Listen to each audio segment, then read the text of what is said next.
Hello and welcome. It's been 5 years since the Almanack of Naval first came out, and to honor that, Naval and I wanted to do a special edition for you.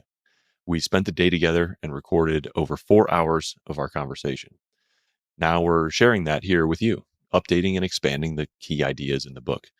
Like everything else in the Almanack of Naval, this version is being made available for free, in addition to the audiobook available on your favorite platform. This book has grown as a word of mouth phenomenon, being gifted and recommended, ultimately reaching millions of people all over the world in 40 languages. I hope you will help these good ideas continue to spread. Now, thank you for joining us. Let's dive in. I have this theory that as humans, we're always searching for something perfect and permanent, because that's the opposite of the life that we have, which is an imperfect and impermanent life. And we can search for it in spirituality, the quest for God. We can search for it in science, which is the quest for the grand unified perfect theory of everything. There is analogs in art and beauty, in the Sistine Chapel, trying to encapsulate something perfect for a long, long period of time. And so I feel like I personally want to focus on that. And there's a struggle, because you also want to look at new things.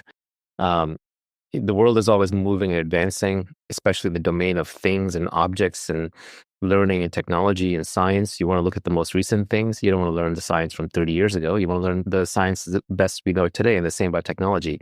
And that has practical value, knowing about AI or self-driving cars or robotics or what have you. So it's always good to know about what's moving quickly and is on the forefront of knowledge. But at the same time, you also want to study the timeless, and that's human nature. Human nature doesn't change. So there you want to rely upon the olden people. You want to read Schopenhauer, and you want to read, the Tao Te Ching and so on, because, or the Bible, because people don't change.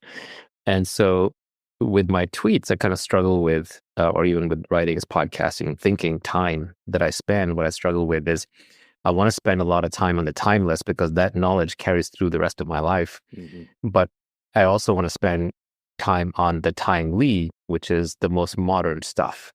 Now, there I have to look for the modern stuff that's actually useful. It's actually the modern stuff about things. Like, I want to know about AI. I want to know about self-driving cars. I want to know about robotics. I want to know about space travel and space exploration. I want to know about drones. But I don't want to know what Kim Kardashian's doing today. Like, that's useless knowledge. In fact, I don't even need to know any lessons in human nature from her and her interactions with other people, because those lessons have been written down better by Schopenhauer or Kant or someone like that in the past, right? Plato. So when it comes to philosophy and human nature, that's timeless material. It's worth learning. It's somewhat cliched in the sense that, we can get into what cliche is, but it's somewhat cliched.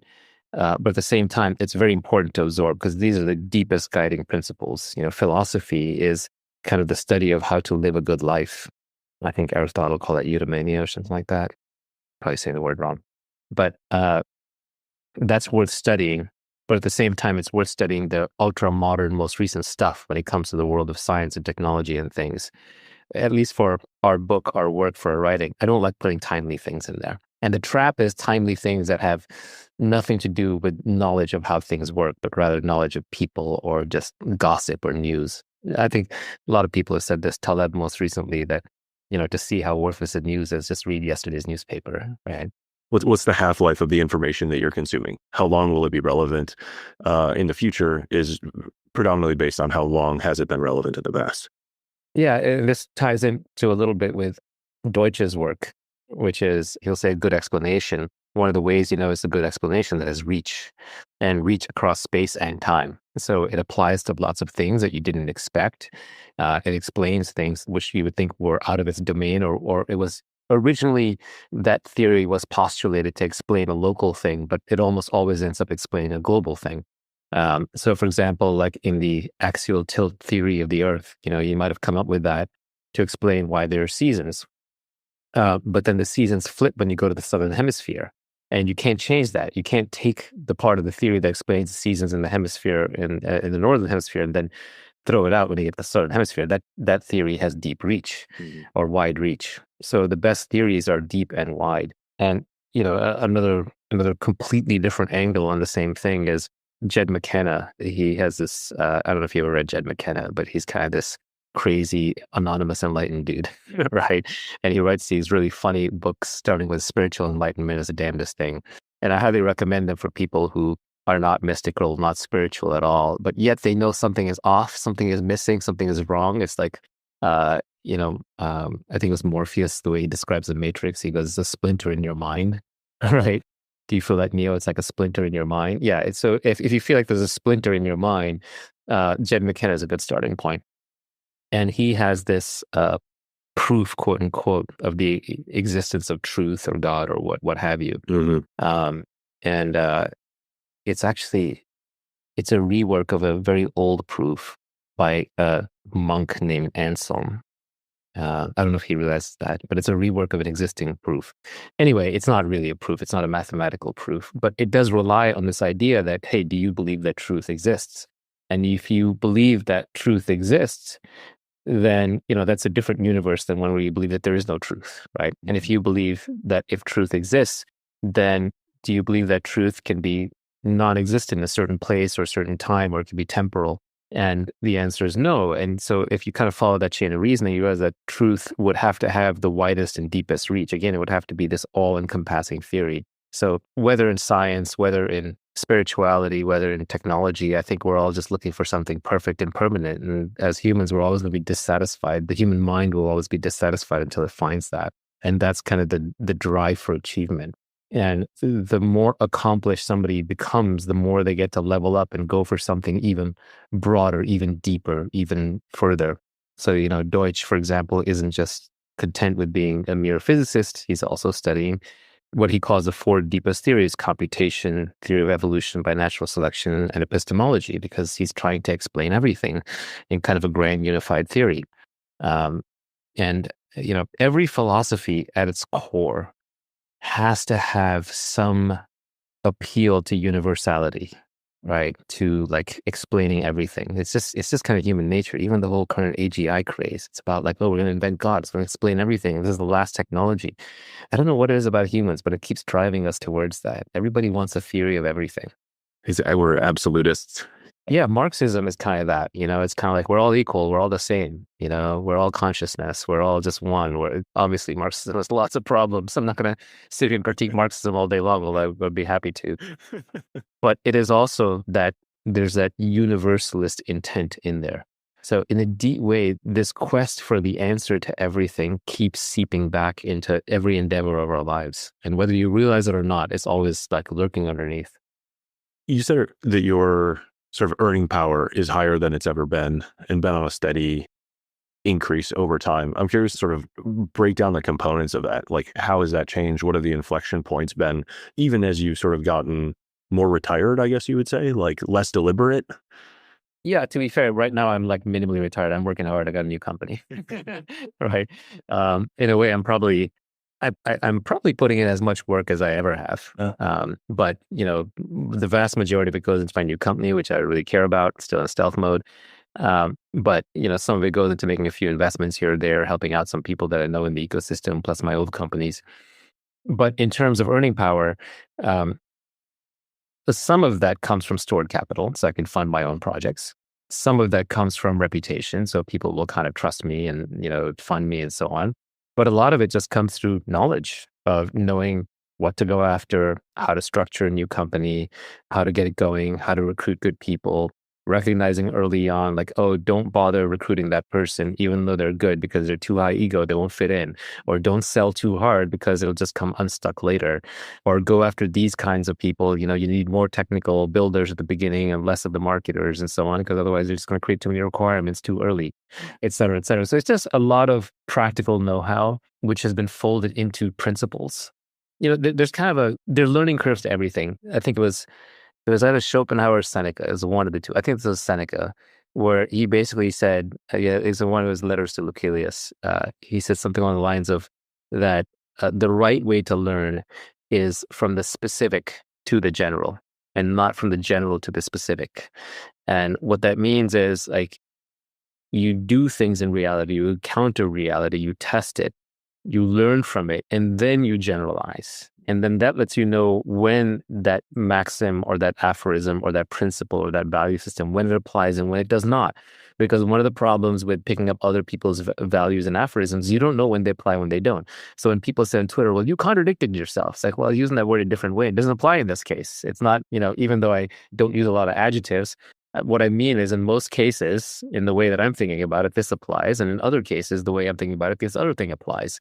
And I'm just giving myself a heuristic, which is not to be blindly followed. And these people are looking for math proofs. Yeah, right? you came in with the frame of the specific when you created the general. That's right. I created the general to help me navigate future specifics, but each situation is specific.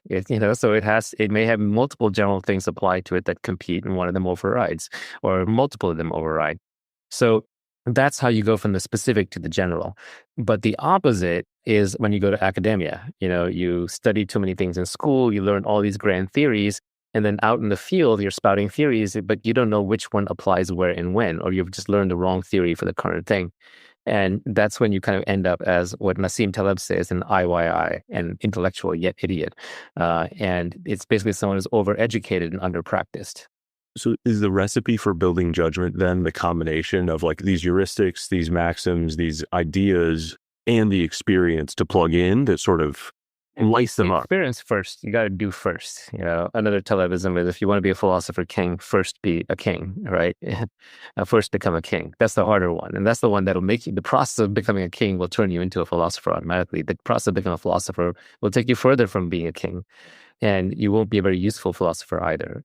By the way, no hard and fast rules. There are people who didn't do a lot, practically speaking, that were incredible philosophers, but they're very, very, very rare. But yeah, I mean, you want to be in the arena. Like, for example, Elon, I know you're working a book about him, and he has general principles, but those principles come from doing things. He knows the value, for example, of speed, right? Elon is famous for how fast he does things and how he gets the cycle time of things down. And that is a core principle for him. And he has a lot of detailed implementations of what that means practically about, okay, engineers get to set their own requirements.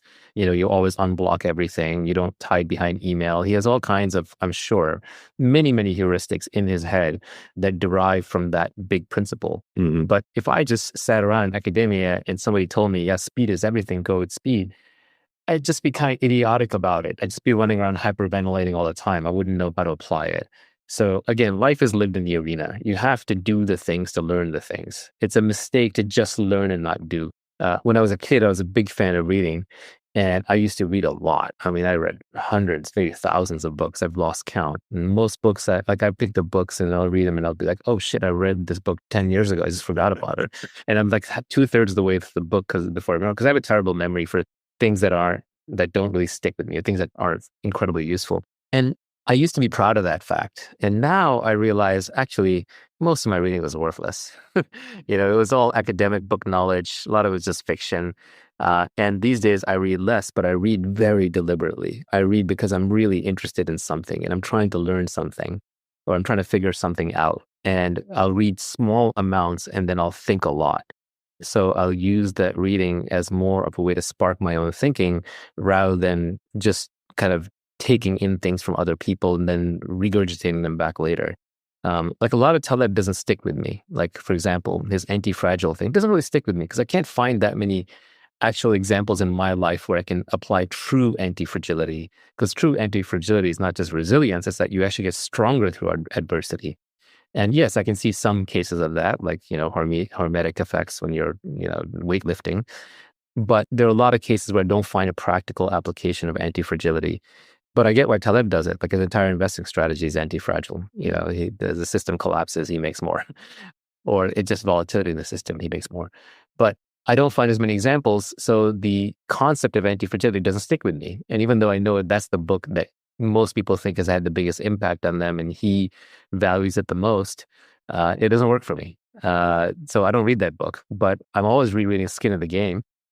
Because that one has a lot of nuggets that I can apply, that I can say, oh, that's the generalization of something that I had noticed in my specific life. So the minority rule is a good example. I keep seeing the minority rule show up everywhere. So you do need the practical applications in your life. You have to do. So even to the extent today that I want to become smarter and wiser, that means I have to work. Yeah, I was going to say you're continuously injecting experience and principle.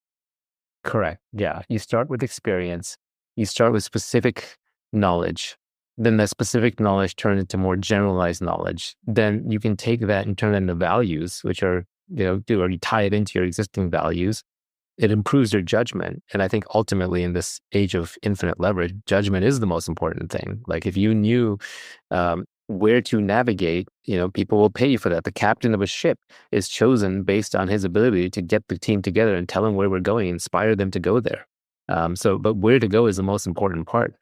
If you have two candidates for CEO of Apple, right, most valuable company in the world currently, maybe it's NVIDIA, but whatever. You have two candidates for the CEO of the company, and one is right 80% of the time, and one is right 85% of the time, and the company's worth trillions of dollars. Who are you going to put in charge? You'll pay that guy who's right 85% of the time a lot more. Like you'll pay him billions of dollars more per year because he's steering a multi-trillion-dollar ship, and the direction matters more than any other single thing.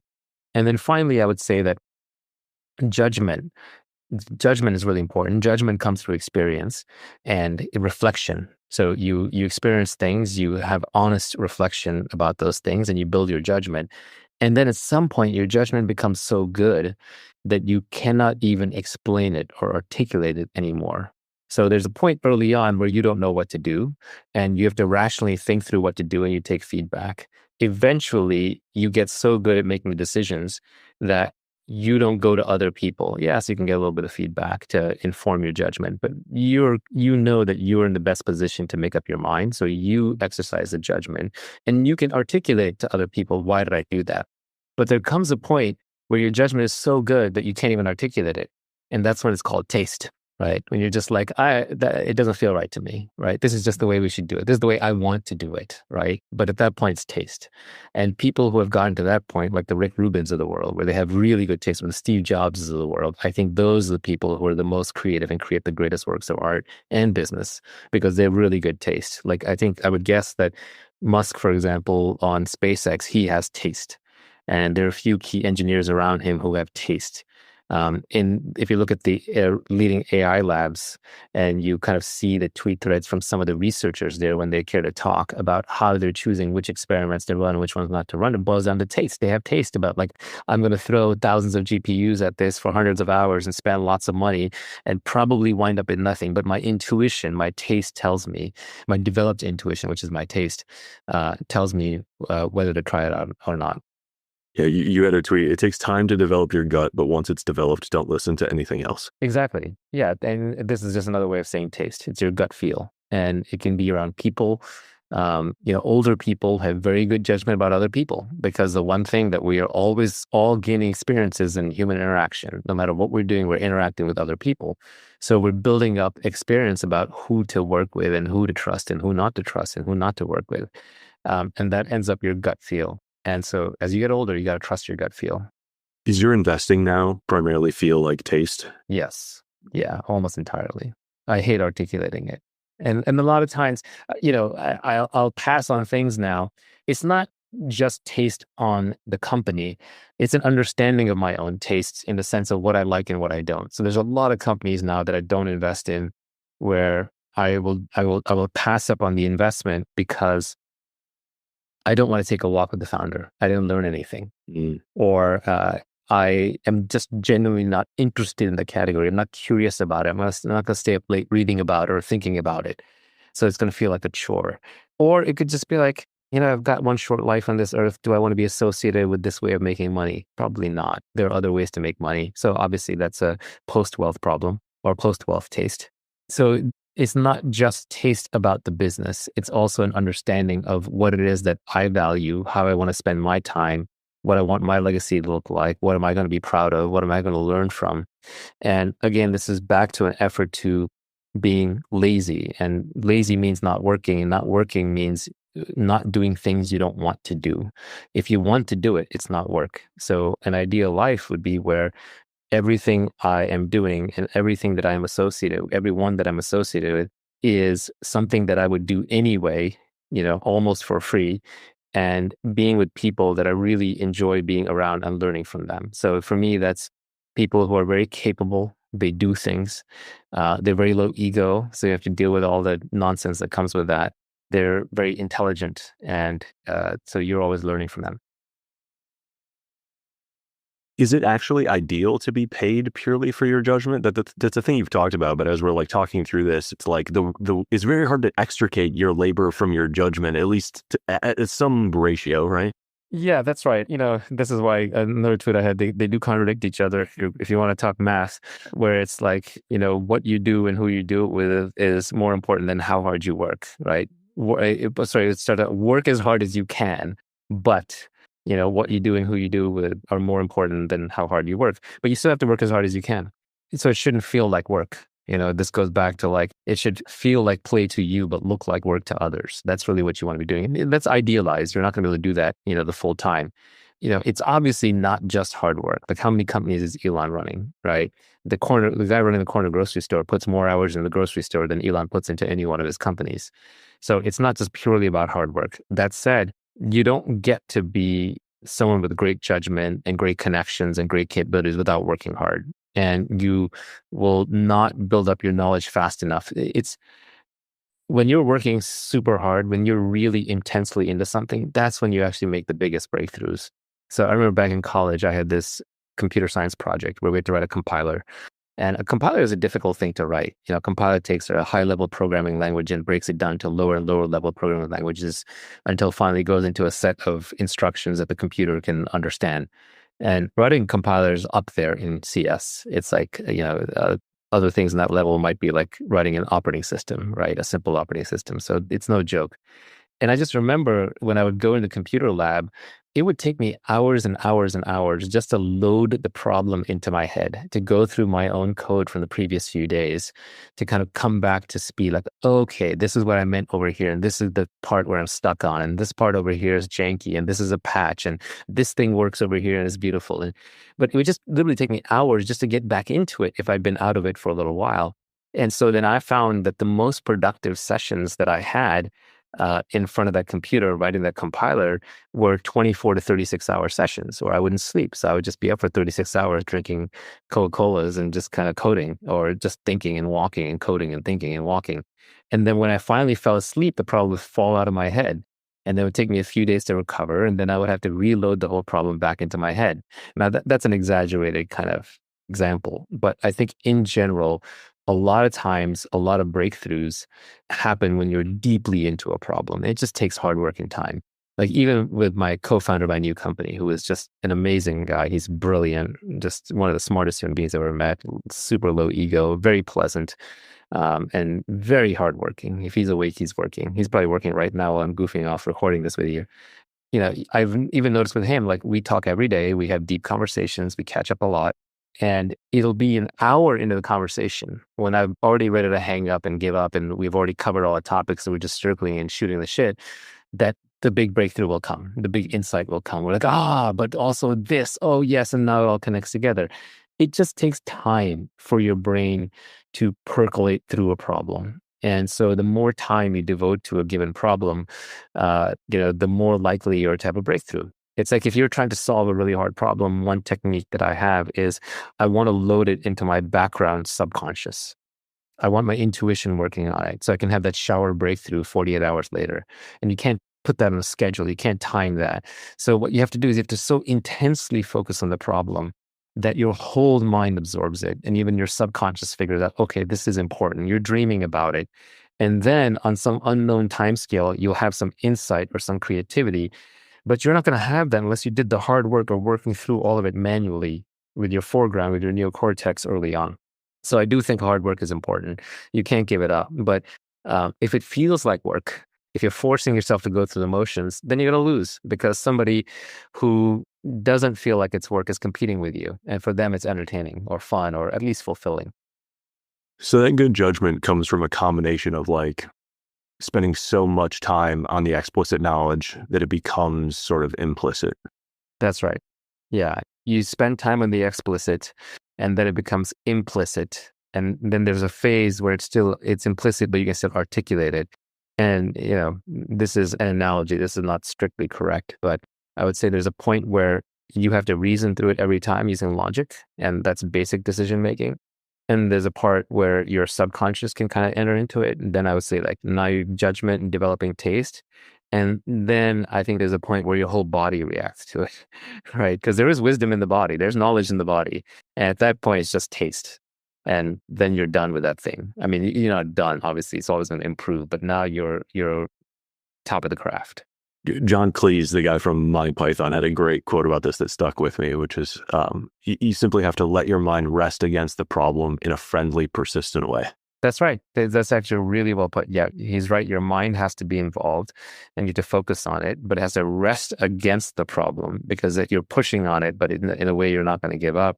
And yeah, was it in a friendly, persistent way? Friendly and persistent. Yeah, you can't give up. And friendly, so you don't give up. Exactly. He's right. Yeah. Him and Ogilvy have like these really interesting ways of sort of activating their subconscious around problem solving. Yeah, everyone who I think is deeply creative both works really, really hard, but yet knows that it has to be enjoyable. Otherwise, you'll never get there. There was a line by a painter, I think Pablo de Sarasota, something like that. I don't remember the name, but the line was good. And he said, for 10 years, I've painted 7 days a week, 16 hours a day, and now they call me a genius.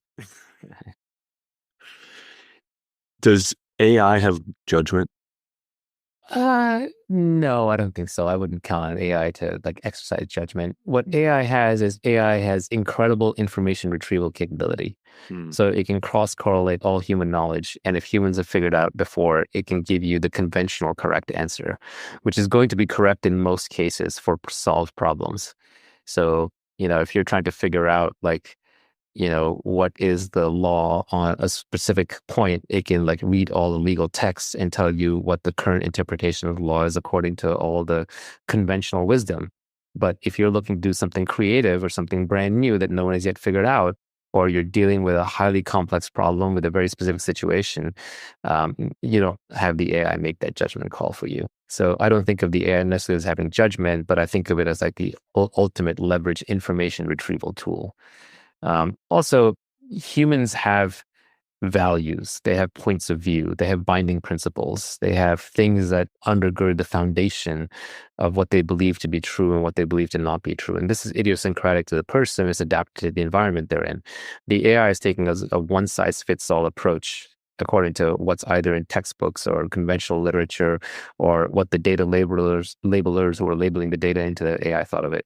I think AI just looks like magic to people because it's very hard to wrap into your mind, what these incredibly huge data sets operating in all these highly mathematical dimensions are capable of. I mean, the amount of information they can retrieve and cross-correlate is just astounding. It's like if you ran a Google search every time and you read all top 1,000 results very carefully, and then you cross-correlated them and you were able to stitch them together. And you would make a few mistakes along the way, just like the AI does.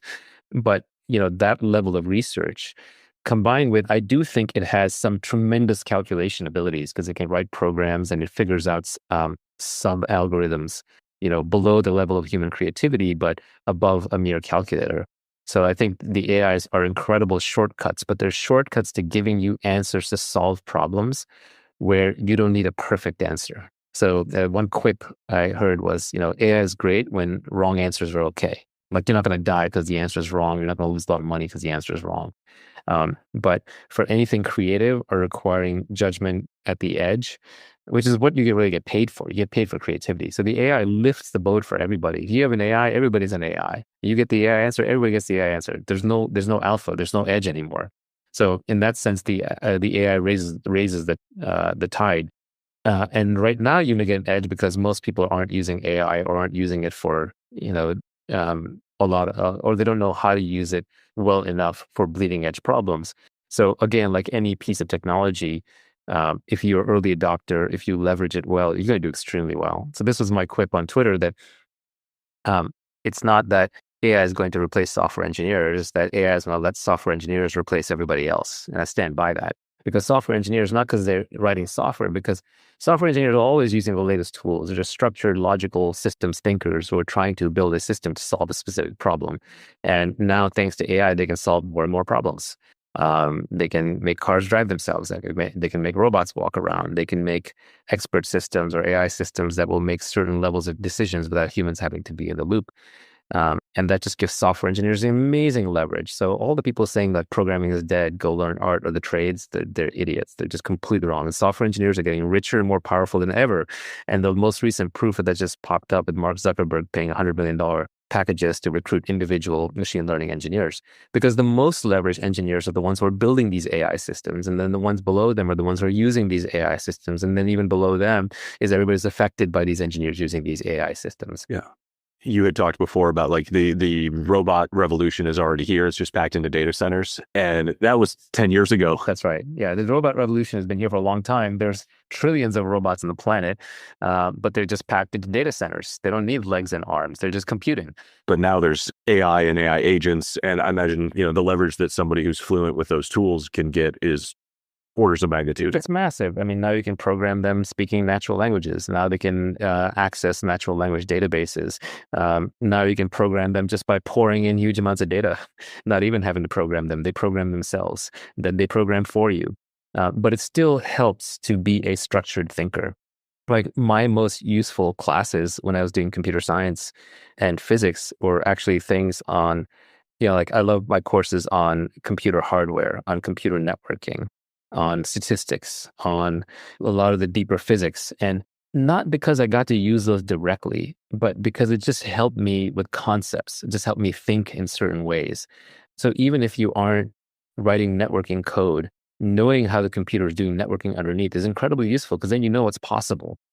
Steve Jobs and his team, their genius that allowed them to assemble things like the iPhone was because they understood at a very deep level what was possible, what was technologically possible, what was in the bleeding edge, what was barely possible, what was almost impossible.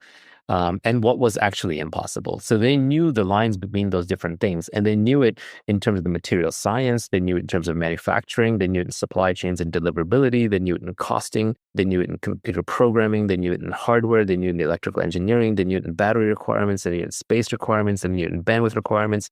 They had people who understood all these different pieces and could make the trade-offs to assemble this perfect jewel-like little smartphone that all of a sudden was a true personal computer in your pocket. And that's what made the iPhone great. I would argue the greatest product of the modern age is still the iPhone. I mean, I'm in awe of what they managed to do in AI, but if you just look at like the one device that every human craves and would not give up right now, at least this moment in time in 2025, if you went to people and said you can have one of anything you want, but if you don't take that thing, you can't have it at all, they would all take the iPhone. And the last product before that I think inspired that same level of desire was probably the MacBook. And before that, it was the Macintosh. So kudos to Apple, but they were the best product builders on the planet because they understood all the hard trade-offs deep down at the detailed technical levels. Even if you'd given Jobs and his team in AI to do all the vibe coding, and all the vibe design, they could not have built that good of a product without knowing deep down what is the abstraction that the AI was hiding. Where was it making mistakes? What did it not understand? And how do all the pieces fit together? Because they were truly creating something new. And if you're creating something new, you still need to understand everything down to the deep detail levels. It's just the AI, at least as currently structured in 2025, these modern AIs, they will take the drudgery out of it for you. If it's been done before, then, with a small hallucination rate, they can probably do it for you today. And they're getting better and better. So eventually, all the stuff that's been done before, you can have them do. But that's okay. You can't get paid in any meaningful way for things that have already been done before, nor should you want to be. It's incredibly boring. One of the things that, a good entrepreneur will tell you is they hate it when they're doing the same thing day in, day out. That shows that there's a failure of automation, a failure of imagination. So good entrepreneurs automate things. And that's why, by the way, there's no entrepreneur I've met who says, oh, AI is a bad thing. To an entrepreneur, it's a tool, it's an opportunity. Entrepreneurs are not scared of AIs replacing them. Yeah. Right? No entrepreneur is going to be replaced by an AI. They might be replaced by another entrepreneur who uses AI better, and they need to get good with AI, just like they need to get good with any tool. Entrepreneurs are not afraid of AI replacing them any more than they were afraid of MacBooks replacing them or AirPods replacing them. or self-driving cars replacing them. It's just another opportunity. So my vision and belief and hope is that every human being wants to be creative. Every human being wants to control their own destiny. Every human being wants to make new things. Every human being wants to be engaged and challenged. And maybe it's too late for some people because they've given up, right, cynically. But I think certainly every child does. Every child starts out super creative. Every child starts out just wanting to alter their reality around them and to do new and delightful things. No child wants drudgery. No child has given up hope on day one. So I do think that newer generations will take advantage of these things. Yeah, I think, it's tempting for some people to see entrepreneur as a fixed class of people rather than something that everyone could aspire to be. And you said before, there are 7 billion people on the planet. I hope one day there are 7 billion companies. And I feel like a lot of the tools and structure we're moving in that direction. It's a good thing.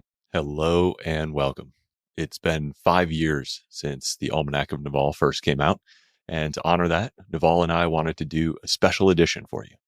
We spent the day together and recorded over 4 hours of our conversation. Now we're sharing that here with you, updating and expanding the key ideas in the book. Like everything else in the Almanack of Naval, this version is being made available for free, in addition to the audiobook available on your favorite platform. This book has grown as a word-of-mouth phenomenon, being gifted and recommended, ultimately reaching millions of people all over the world in 40 languages. I hope you will help these good ideas continue to spread. Now, thank you for joining us. Let's dive in. Oh, I had this whole thread on how a lot of the great virtues are selfish. I can reinterpret almost every virtue as something you do for long-term selfishness. That's the trick, right? The modern devil is cheap dopamine. So I tweeted that. And this was actually one of the reasons why I tweet, because sometimes I get a great response. So I tweeted, the modern devil is cheap dopamine. And someone responded, always has been. It's true. The devil has always been cheap dopamine. Yeah. You go back to the 7 deadly sins, it's all cheap dopamine. It's basically saying, don't do something that makes you feel good right now because it's going to screw you over later. So on the flip side, one of the tweets that I sent out, which I think Elon liked, he commented on it, was that virtues are the set of values that, if we were to all take them on individually, would lead to a win-win outcome for society. So the virtues are things that are long-term good for you as an individual, and then which is selfish, long-term selfish, and they're long-term good for the collective because they allow us to play iterated prisoner's dilemma or to play iterated stag hunt kind of games in a positive equilibrium. From a game theory perspective, they lead to good game theoretic outcomes. If everybody in society followed even the classic biblical virtues, all society would level up and each individual would be better off. So that's true. But I also think that all the virtues, if you were to follow them as an individual on a long enough time frame, they would make you individually better off. So it's the ultimate marshmallow test. By the way, that experiment doesn't replicate. So sorry to bring it up, but it's one of those behavioral psych experiments everybody knows. But it is in some sense, a lot of a good life is the marshmallow test. And there are a lot of things that people think that you have to do it the standard way. Like philanthropy is a good example, right? You have to go volunteer for charity and help out people who are far away. Well, how about helping out people who are right next to you, right? People who live down the street, people who work for you, people who work with you. Generally, helping out those people is selfishly very, very rewarding. You could get some benefit back from it. So it's a good place to start with charity. It's very local and very actionable. So your money's not being wasted. You're not being tricked. It's not being redirected. And it's just a way to do something practical. Another tweet I had was, your family is broken, but you're going to fix the world, right? This is the whole modern activism disease where you're agitating about causes that are thousands of miles away that you've never laid eyes on based on what you hear because it's socially popular. But the reality is you could just go walk down the street and help the homeless person or the vet or the poor person looking for a job or what have you, or, literally go make amends with your uncle or your parents. What right do you have to say, I know what's right to fix the world, when you can't even get your local family going, right? It's okay to help people on the other side of the world, but don't agitate for saying, I know what's correct when you can't even solve your own local problems. You get the right to solve global problems after you solve local problems. That's true in environmentalism too. Everybody's worried about CO2, well, what about rivers and forests and so on? And This goes back to your, I think it was your tweet, the greater your ability, the greater your tribe, and the sort of iterative loop of like resource allocation where society gives more trust and more leverage and more influence to people who are doing a good job of taking care of the people around them. yeah, somebody asked me about Elon a long time ago on Twitter. This is years and years ago, before he was the richest man in the world and all that. And somebody said, "What do you think of Elon?" And I said, "Well, when someone devotes their entire life to like giving society what it needs, then society has no choice but to give them everything they want, right? But you can't rely on that. You can't do it that selfishly or count that closely. But ultimately, because his desire was pure, regardless of what people say about Elon today, forget even Elon, but when you have aspirations that are larger than yourself, then other people will align with you because there are other people who feel that, okay, your motives are pure. I want that thing too. So let's line up. And you become a shelling point in game theory sense. You become a rallying cry for other people who want to see that thing to mass around. In that sense, if you say, I want to go to Mars, I want to make humans a spacefaring species. Well, there is a large percentage of our technical builder population that shares that same vision, that are brilliant, that are felt stymied, that now see a vehicle to do that. So they will literally go and build a vehicle under SpaceX to go do that. So by having that mission be larger than about yourself, you assemble people. Same with like Martin Luther King, when he says, I have a dream speech, it's very inclusive, it's very high level, it's very unifying, it's universal. And so it pulls people together. It's also the reason why Marxism has such a seductive appeal, because, Marx says, no, it's a, blank slate. We're all equal. We're all the same.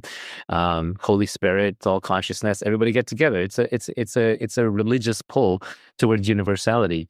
So the more universal the mission, the more people it's going to pull together, regardless of whether it's effective or not. That's sort of the irony here. Yeah, well, this gets to the memetics of an idea will spread relative to its spreadability, not relative to its correctness. It will spread according to its spreadability, but then it will survive according to its correctness. So a civilization that adopts a bad idea because of its good spread characteristics wipes itself off the map, kind of like the Soviet Union did. And so you're left with Russia now, but it's not the Soviet Union. It's a completely different structure. So, and for example, the Chinese Communist Party, when it was under Mao and they made the Great Leap Forward and there was all that suffering and starvation, more Chinese people died during that event than all the casualties in World War II. And for all people put together, not the Chinese, just Chinese deaths in Great Leap Forward versus all casualties in all causes in World War II, right? So that just shows you like what a bad idea can do. But then how did they survive? Well, they switched to capitalism. They started having local farms that it's a government controlled capitalism, but essentially they created a capitalist section to the economy with private farming and eventually with private enterprises that are still backed by state money. But the more privatized they became, the faster they came up. So eventually you have to adopt good ideas or good explanations because you just get wiped out. The skin of the game will eliminate you. So you're right, bad ideas can spread. And unfortunately, the way those bad ideas get taken out is not that we necessarily learn our lessons so much, but it's that the entities, the people, the institutions that had those bad ideas don't survive. They get eliminated. So you really want to be an entity with a bunch of correct ideas so you don't get eliminated. Yeah, my pseudo-spiritual take on Deutsch's definition of knowledge, which he always laughs about when he mentions, because he knows like I'm into it and it has a pseudo-spiritual context to it, which he's not into, is that truth is a crystal in the multiverse. So if you go with the multiverse theory of quantum physics, which is the most direct interpretation, like if you basically believe there's nothing special about an observer that causes a collapse and that observers, unobserved, and the observed are all the same, then the most straight or systems operating in those conditions are exactly the same, which is the most straightforward interpretation. Then the multiverse theory naturally emerges from that. Then it says, no, just because I look at something, just because I look at the cat doesn't mean that the cat is alive or dead in Schrodinger's cat. It's that the cat was dead in some parts of the multiverse and it was alive in other parts of the multiverse. And I just didn't know which universe I was in until I opened the box. And if you take that interpretation, then there is a multiverse of outcomes. There's basically infinite number of universes that are always differentiating into subsections based on, did the particle go left or did it go right? Did this happen or did that happen? And there are various things that can cause those universes to diverge. But if you were to look at the content of those universes, knowledge is a thing that tends to spread because it's correct. Truth survives because it matches up. It does. You can do things with truth. You avoid falsehoods. So there are more universes in which the true thing is true than the falsehood, because falsehoods are infinitely variable. For every truth I have, there's unlimited false explanations. Whereas there is a finite number of truth explanations, relatively speaking. You can have mostly true explanations. You never get to absolute truth. But the set of true explanations is much smaller than the set of falsehoods. However, once the truth is found, because it is hard to vary and because it spreads, the falsehood gets eliminated. So if there is a multiverse and there are infinite versions of you, and again, I think there's a pretty straightforward interpretation of quantum physics. If there's a multiverse and there's infinite versions of you, then the ones that are flourishing the most and the ones that are most alike are actually the most true versions of you, the ones that have found the most truth. The false ones are differentiated in all kinds of ways, but the true ones are more similar to each other. And the truth that each of them have realized that cuts through is more similar than all the variations of falseness. So what you want to be is you want to be the most truth-oriented version of yourself. That is the most true version of itself. And now we can segue into Rick and Morty, because in Rick and Morty, there's infinite Ricks, right? There's infinite universes, there's infinite Ricks. And Rick is a hero scientist.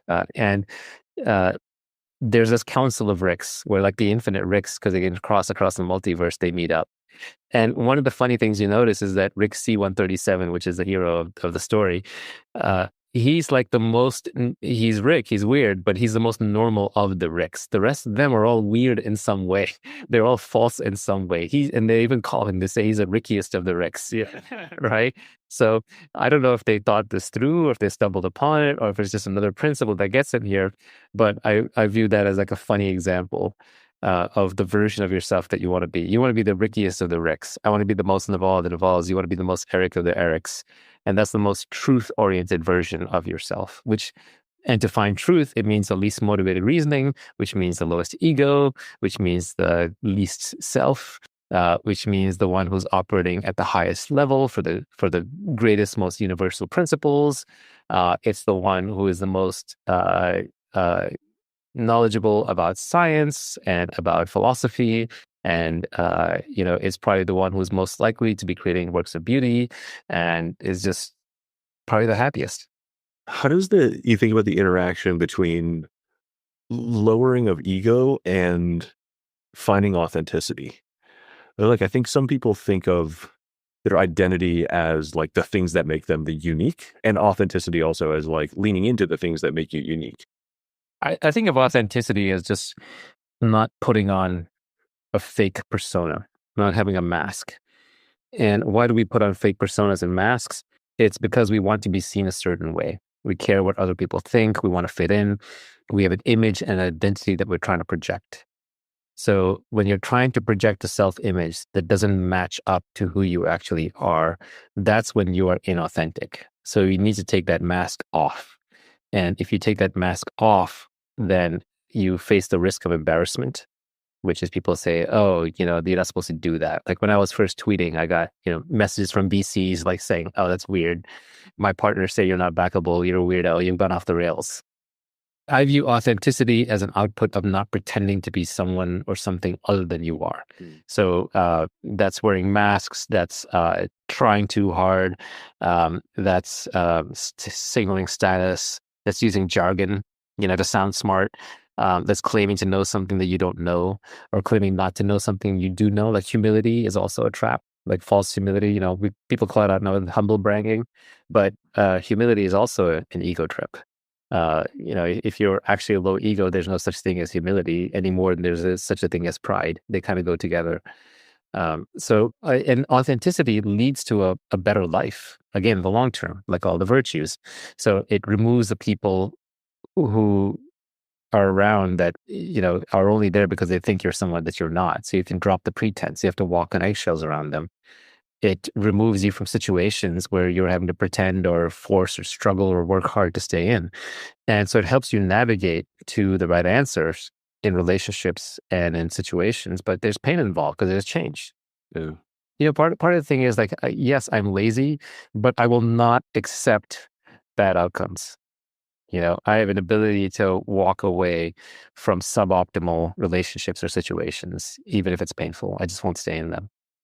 Is that only for a very specific subset of things that you choose to desire? It's for everything. How do you decide like where to focus that energy, those standards? Like, That's a hard one. I mean, we're always falling into traps. Modern society has a lot of traps, dopamine traps, right? You can get sucked into politics. You can get sucked into drug use. You can get sucked into screen addiction, scrolling, porn, alcohol. There's just so many traps in modern society. They've legalized weed, which, the libertarian in me wants to say, okay, consenting adults, do whatever you want. But in reality, I think it just sucks the energy out of young men. Like, you can't be ambitious if you're stoned all the time. It'll literally destroy your ability and desire to go and do anything. And it's a Band-Aid. It's a Band-Aid that's covering things up, which may be fine for society. It's the modern bread and circuses, but not so good for the individual. And I don't care about society. I care about the individual. Yes, society has to be functional, but I feel like modern society has given up on that. We're taking the wrong part of libertarianism, which is, we basically said, not only are you free to do anything you want, but as long as it doesn't immediately hurt somebody else, it should be celebrated. But then society as a whole kind of falls apart because everyone's a hedonist. No one has a long-term stake in the system. There's no shared ethos. There's no shared rules. There's no understanding of the basics. And then you end up with high crime. You end up with dirt. You end up with wasteful government. And the state becomes a substitute for religion. The religious instinct is so strong in people. Religion is a cooperating system for people, that if you don't have a religious system, then the state will take over and create one. And I don't think the state's sense of virtue and ethics is much better than the older religions. The older religions had a better grasp on virtue and ethics. Now, they didn't modernize fast enough. So they were poorly adapted towards things like contraception and women entering the workforce and, lesbian and gay rights and so on. But I think we threw the baby out with the bathwater. And I don't think the religious instinct is gone. Like, people are going to search for it no matter what. Yeah, you had a great tweet that made me laugh. Is the problem with modern society is that atheism has reached the masses. Yeah, that's right. Yeah, I mean, like, atheism reaching the masses is really bad because people need an operating system, and most people are not going to figure it out for themselves. And it has to be a relatively common operating system. So if you don't have one, you either end up with anarchy or you end up with the state dictating it, which either means you're in an oligarchy or you're in a communist authoritarian hellhole. And related to that is, like, I think a fool believes religious beliefs completely, and another fool just believes it has no value, right? Religion does have tremendous value. It's just that religion was meant as an organizing principle for people to cooperate and trust each other, and to work towards common causes. But it was also meant to have a strong personal exploration and virtue component. And absolutely did not modernize enough, and it was used for control. So again, like, my problem is always big stuff, masses, right? So I think big religion causes a lot of problems, but I think little religion is good. The village churches. Village churches, maybe some higher level, broad unifying principles. And finally, like, the deeper the principle, the more personally it has to be explored and held. And I think if people were to explore religious teachings, pick your favorite religion. If you explore religious teachings, everybody would find components of it that really resonate and will make their lives better. And then you can sort of absorb them. But I'm not going to have the argument about which religion is better. And there was a great Far Side cartoon where there's like, St. Peter at the pearly gates, this one? And there's like hundreds of people standing there, and like he yells out, "Mormon, the correct answer is Mormon." That's like, the rest of you are screwed. I think, by the way, that's one of the many flaws in Pascal's wager. Yeah, that it's not a coin flip. It's a which God? yeah. Right. That's the next question. One of your most iconic is your goal in life is to find the people, business, project, or art that needs you the most. Yeah, I really think that this is one place where we diverge from our evolutionary past in a big way. And so it's important to update your priors. And in the past, you were in a tribe of a small number of people in a small society, a small civilization, and it was just people you could meet on foot. So the consequences to making a bad choice or to getting rejected were really high. So you got married early. If you were rejected by your suitor or the woman, then it was terrible for you. Your reputation, was all entirely local. You had to fit in, and now it's the exact opposite. It's a search function. You can fly anywhere in the world. You can enter any career if you're young enough and motivated enough. You can hang out with almost any set of people. There's infinite opportunity. And that's daunting. It's scary. It's actually really scary. Because then if you don't make it, you get depressed and you feel like it was your fault. But the good news is you don't have to stay in any bad situation. Okay, now that argument where you want to find the thing that fits you the best, there's two parts of it. The first part is you have infinite choice. That's not necessarily good. It's nerve-wracking. And it's kind of bad for society if there's no loyalty. If everyone's always job hopping, if everyone's always location hopping, then you have no loyalty to your kinship or your tribe or your neighborhood. Or if you're always relationship hopping, right? You don't build any permanence. You have no children. But I think what is this: the exploration range is wide. So if you get rejected by someone, don't cry. It's like a bad Google search result. Hit back and just search again, or click on the next link. There's infinite variety. I mean, you're going to meet 10, 20,000 people in your life, and there's 8 billion, and you can click and find new ones to date all the time. Like there's so much optionality. So you should explore widely until you find a fit. But then all the benefits in life come from compound interest. So you have to invest in something. You have to invest in a place. You have to invest in people. You have to invest in business. You have to invest in knowledge. You have to invest in a career. So you have to invest in your physical health and your body. So you find the work that feels like play to you and looks like work to others. You find the person who you uniquely, they make you happy by being who they are, and you make them happy by being who you are.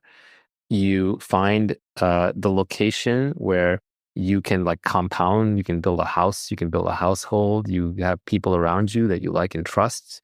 The weather matters a lot, believe it or not. I mean, it's pretty prosaic, but it matters. That's why people talk about it so much.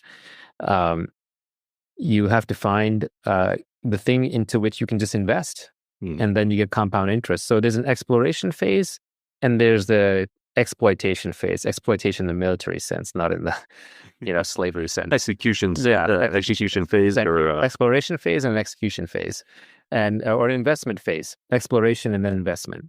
So you explore until you find out what is the right fit for you. And then it's almost effortless to invest in it. And then once you start investing, then you get the compound interest returns. You can't skip either phase. So in some situations, we explore too little. Usually in job hunting, we explore too little. We'll spend and I get it, sometimes you're driven by financial constraints, but people will spend 3 weeks looking for a job and they'll be in the job for 5 years. That's too little exploration and too much investment. But then on the other side, people will stay single till they're 50 and then be like, oh, now I need to settle down. Well, too much exploration and not enough investment, right? Or decide it's too late to have kids for whatever reason, too set in their ways or past the biological age. So there's a balance to these, but I think I would say the modern society has made exploration a lot easier. And so you should just realize that the benefits are still all in investment. If you never invest in anything, it's an empty life. It's a soulless life. You'll exit badly. The transition between the two feels like where the rubber really meets the road. It's avoiding kind of a local maxima or understanding whether you're actually in the right place to really root down and invest. Yeah, I think this is where the experience comes in handy, right? So how do we learn? We don't learn through time. So that's where I think Malcolm Gladwell was wrong. It's not 10,000 hours. Okay, he's completely wrong about that. I mean, I get where he's coming from. I'm not criticizing Gladwell, but it's become a meme, right? That's 10,000 hours. What it really is 10,000 iterations. And what are iterations? It's not 10,000, obviously, but it's a repeated iterations is how we learn. And iterations are when it's not repetitions. It's very deliberate. We do not use the word repetitions. Iteration means you do something, then you honestly reflect upon the outcome, you make a change, and you try again. And then you honestly reflect upon the outcome, you make a change, and you try again. You do this enough times in any endeavor, it will develop your judgment. And then once your judgment is well developed enough, you will start not trying a whole bunch of things. You will reject a whole bunch of things until finally you say, well, actually, I just want to be with this kind of person, or I just want to live in this kind of place, or I just want to do this kind of thing. And that's it. Now you're done. Now you can start investing. Love. By the way, all of this stuff is ex post facto reasoning. I never really thought this through while I was doing it. It's like really easy to look back and see the pattern. It's very hard to see it when you're moving forward. Yeah. Anything that we talk about, my guess is it will only resonate with somebody. Resonate if they went through the experience themselves and they're like, now I have a word for it. And then they can attach a word for it, and that helps them remember it more later. But you can't teach someone purely in the abstract because they don't know when it applies to their situation. A lot of times people ask me advice on Twitter or on Reddit, and it's like way too broad. It's like, I'm not in your situation. I can't give you the answer. I just don't know. Yeah. All I can give you is a general principle, which may or may not apply, right? So this is pretty unsatisfying, but it's the truth. But this is where I like platforms like AirChat and Clubhouse back in the day, where someone could ask you a question, you could get into it with them. You could ask them the next level question, the next level question, the next level question until you're finally like, okay, well, if I was in your situation, given what you've told me, here's how I would handle it. Yeah, there's kind of two levels you can engage on it, which is the general or the specific, but anything in the middle is really difficult to. Yeah, the general requires people to apply it themselves. So these are just mental hooks, and may resonate, may not. One thing we talked about is the environment being sort of upstream of your thoughts, and environment determining so much of what you think, how you think, but that the enlightened mind sort of can choose its own environment. And so taking agency over that. Yeah, there's a feedback loop, right? We are meant to adapt as living creatures. We adapt to our environment and we locally reverse entropy to make our environment more controllable. But the first step of that is choosing your environment consciously. And so that's why on relationships, I was kind of saying, don't get attached to a specific relationship, even if it's not working for you. You don't have some obligation to struggle through unless you have kids or something. Then it's different, right? Yeah. You can change your relationship. You can curate your relationship. And then once you're in the right relationship, it's a lot easier because you're a better fit for each other. So I think this kind of also goes into my tweet a little bit. Like, the only true test of intelligence is if you get what you want out of life, right? And that was one of my favorites for myself because it's a two-part test. One is choosing what to want and then getting it. It's not just like, I want to be a 6'8" tall basketball player. It's not going to happen. So you have to want the right things that are even achievable, but kind of at the edge of your range of achievability, and where the process of achieving them won't make you miserable. And so you choose what to want, and then you go and get what you want.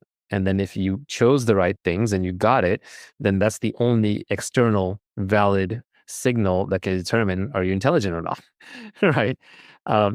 So I think related, you choose your environment and then you adapt your environment, but don't just get stuck in your environment, don't adapt it. Like, one of the greatest gifts in modern society is that, the first IQ test you have is, do you stay where you were born? Right? Like, a lot of people end up stuck where they're born, and maybe it was the optimal place for them, but usually I would guess not. Usually I would guess there was some place out there that was better than them. It might be the next town over. It might be another country. It could be anything. But people want better lives. And the first step is, where do you go for that better life? So that is part of choosing your environment. But even then, I feel like you have to do something. I don't think you can go through life as just an advice giver. It feels fake to me. It feels false. To me, an ideal life is one where you write for yourself and your children, and you do things that are useful and beautiful and true. You learn for yourself. And to the extent that you're giving people advice, it's because they asked you, and they asked you something specific, and it can be helpful. You're not giving advice to become an advice giver. My least favorite VC is the type who like says, we're company builders. We're the team behind the team. It's like, no, you're not. The founder built the company. They took all the risk. You're taking a little bit of credit. You risk somebody else's capital, LP capital. And yes, you were a good picker. There are a few VCs out there who really do get involved and who really do roll up their sleeves and who really do take it personally. But they're few. They're very, very few. And they're not the more famous ones that you would think about. Well, this was unique about your Twitter is that you've exerted zero effort to actually accrue a following. You just share notes to self, and people I think see the authenticity of that and the value of it. I saw a connection between some of your thoughts on envy, which has been particularly, I think, useful, and what you said about the real game of intelligence, or the real test of intelligence, is whether you get what you want out of life. I find if you pass that test, if you get what you want that you uniquely wanted, what is there to be jealous of? Why would you be envious of anybody else? That's a very good point. They do coalesce together. That said, like, it's very hard to pass that test. Our desires usually outstrip our capabilities, and we have a way of manufacturing new ones as soon as we get what we want. But yeah, I have to remind myself to choose inspiration over envy. When you see somebody doing something successfully, what I try not to be is I try not to be envious in the sense that there's no one on planet Earth that I would swap my life with. No one, not even these enlightened beings. There's nobody that I would do a full wholesale substitute, right? So in that sense, envy is not real. But when you look at someone being successful, you can say, well, I mean, there's the comment, you can be like, well, they don't deserve it, they got lucky. Okay, sure. There's an element of that. And with some people, there's much more of that than others, or they're being unethical about it, which is unfortunate. So those are true. But it's not good to fixate on those. Just like we discussed at the beginning, if you fixate on all the unfairness in life, you'll never get anything done. Yeah. So just on a very practical basis, you want to find the part that's inspirational. So for example, one of the reasons why I'm doing a company is, I'm inspired by guys like Elon and Peter Thiel. And Elon is inspired because he does these companies and, he charges hard and he takes on huge projects and he does difficult things. Peter Thiel is a little different. Like, Thiel is talking about you should do important things, create the definite future that you want to live in. But I don't see himself doing it, right? He's an investor and philosopher. So I could just be that guy. I could just be an investor philosopher. But I choose to be inspired by kind of the best part of what he's saying and doing, and to sort of ignore the rest, which is nothing wrong with it. But I like the inspiration part.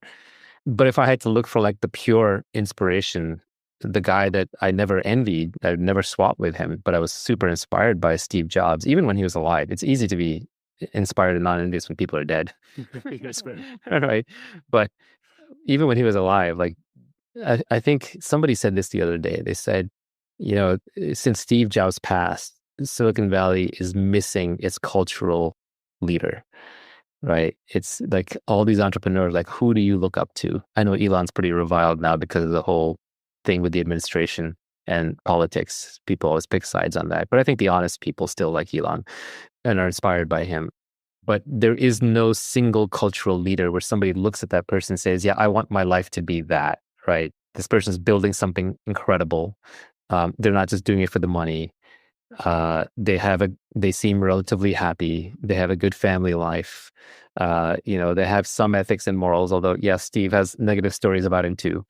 But you can't be an extreme character without breaking some eggs. Like, it's just going to happen. You're going to have some negative sides to your personality, and people will want to elevate themselves by bringing those stories out, right? So they'll want to unearth those stories and pull this person down so they can be higher up on the status ladder. But yeah, since Jobs passed, there isn't that single inspiration. But maybe we're not living in that kind of world anymore, right? Everyone doesn't tune into Walter Cronkite for the evening news anymore either, right? So get your inspiration where you can. There's lots of mini inspiration. Knowing that we are sort of inevitably mimetic creatures and we're going to be inspired by and pick up and follow people, deliberately selecting heroes or deliberately selecting traits of those heroes rather than sort of doing it on accident feels like maybe as good as most of us can do. Yeah, and that's fine. I mean, it's going to be resonance. Something in that other person will remind you of something within yourself. And then you can get some validation by saying, well, okay, if that person can do it, I can too. Like I'll say like Steve Jobs, like his having done calligraphy and art and, having been a Zen Buddhist for a while and having done LSD and, believing in Pixar and believing in Next and kind of falling out of favor and then coming back in, like all of those things gave me license to just mix the spiritual and the scientific. I wasn't as afraid because I was like, and I don't think I thought about it consciously, but there was existence proof through Jobs, even if he wasn't running around like publicly lecturing people, which I appreciate about him actually, that he wasn't out there trying to position himself as a philosopher or guru or anything like that. Rather, he was embodying it in his products. And so I think that's deeply inspirational, and definitely there's resonance with parts of me. I think every human is whole. Every person is capable of everything.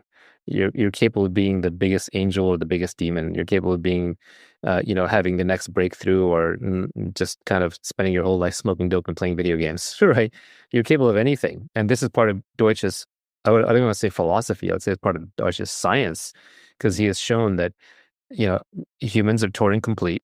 Turing complete means you're a universal explainer. Universal explainer means you can simulate all the laws of physics in your head. Anything that can be thought by you. You can have any thought. You can have any breakthrough. You can have any amount of creativity. Everyone's capable of everything. And I think deep down we know that. And it's just we get limited in society by like, oh, you're a lawyer, you have to think this way. You went to this school, you have to behave that way. You didn't go to college, so therefore you can only think or talk about these things. You can't talk about this in public with that person. You can't forge your life uniquely that way. Or on the other side, like there are people who are weirdos. This San Francisco, we're full of weirdos here. But, they're weirdos who are told you must hate money. You're not allowed to make money, or you're not allowed to, look normal. You have to be ironic. You got to be a hipster. Like you can kind of do whatever you want. And the important thing is just figuring out what is going to get you what you want and wanting the right things in the first place. And I guess I would just argue that all of us eventually figure out that you want the long-term things and the things that make you personally better off. And then after that, you can do the things that make all of society better off. Because if you just obsess on yourself, you're not going to be happy. Hello and welcome. It's been 5 years since the Almanack of Naval first came out. And to honor that, Naval and I wanted to do a special edition for you. We spent the day together and recorded over 4 hours of our conversation. Now we're sharing that here with you, updating and expanding the key ideas in the book. Like everything else in the Almanack of Naval, this version is being made available for free, in addition to the audiobook available on your favorite platform. This book has grown as a word-of-mouth phenomenon, being gifted and recommended, ultimately reaching millions of people all over the world in 40 languages. I hope you will help these good ideas continue to spread. Thank you for joining us. Let's dive in. Happiness. I really like the frame of it being a highly personal skill that can be learned, like fitness or nutrition, or we talked about wealth. And that really seems like a very common thread of your ideas, like the combination of foundational principles and personal application. Yeah, I mean, look, happiness it's one of those words that just means different things to different people. Some people say, I don't want to be happy. Other people will say, what do you mean? I'm naturally unhappy, or I'm naturally not happy. Everyone has an excuse or a reason or interpretation. It's such a personal topic. It's very hard for me to talk about. My latest thinking on it is like, there's no such thing as happiness. Right. And so I can give you 20 contradictory statements on it. Each one of them, either you'll dismiss as a cliche or absurdity, or it'll make you think. Hopefully it'll make you think. But my latest thinking on it is like, I don't really care about happiness, and I'm not even sure it really exists. Happiness is a construct of the mind. It's an idea. And you have thoughts that say, oh, I'm happy now. And then when those thoughts are gone, what's going on? Are you unhappy, or are you happy? There's nothing there, right? This is the old Buddhist thing of like no self, right? When you have a thought, that thought comes in, that thought claims to be the self, that thought emerges from somewhere, from an entity that we call the self that is very, very poorly defined. And when you look for it carefully, it's very hard to make out what the heck that thing is. So in that sense, happiness is just like the self. The self itself is just a thought. So happiness is just a thought, and unhappiness is just a thought. And so you can have happy thoughts or you can have unhappy thoughts. And there's certain behaviors and mindsets that will lead towards more happy thoughts. And there are certain behaviors and mindsets that will lead to more unhappy thoughts.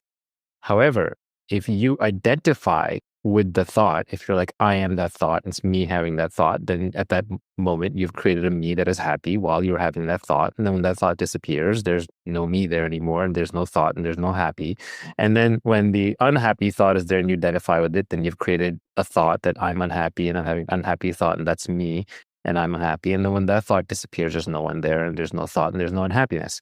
And then that whole construct is created through thoughts that are kind of coming and going in your mind. And I even hesitate to say mind, because like, where is this mind when you're not having a thought of the mind, right? It's like everything that we talk about here, this topic exists at the level of thought.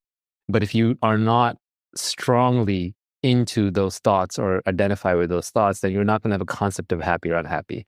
And there's certainly no happiness outside in the world, both in very different meanings. One meaning is no happiness outside in the world because it's just a mental construct you have internally.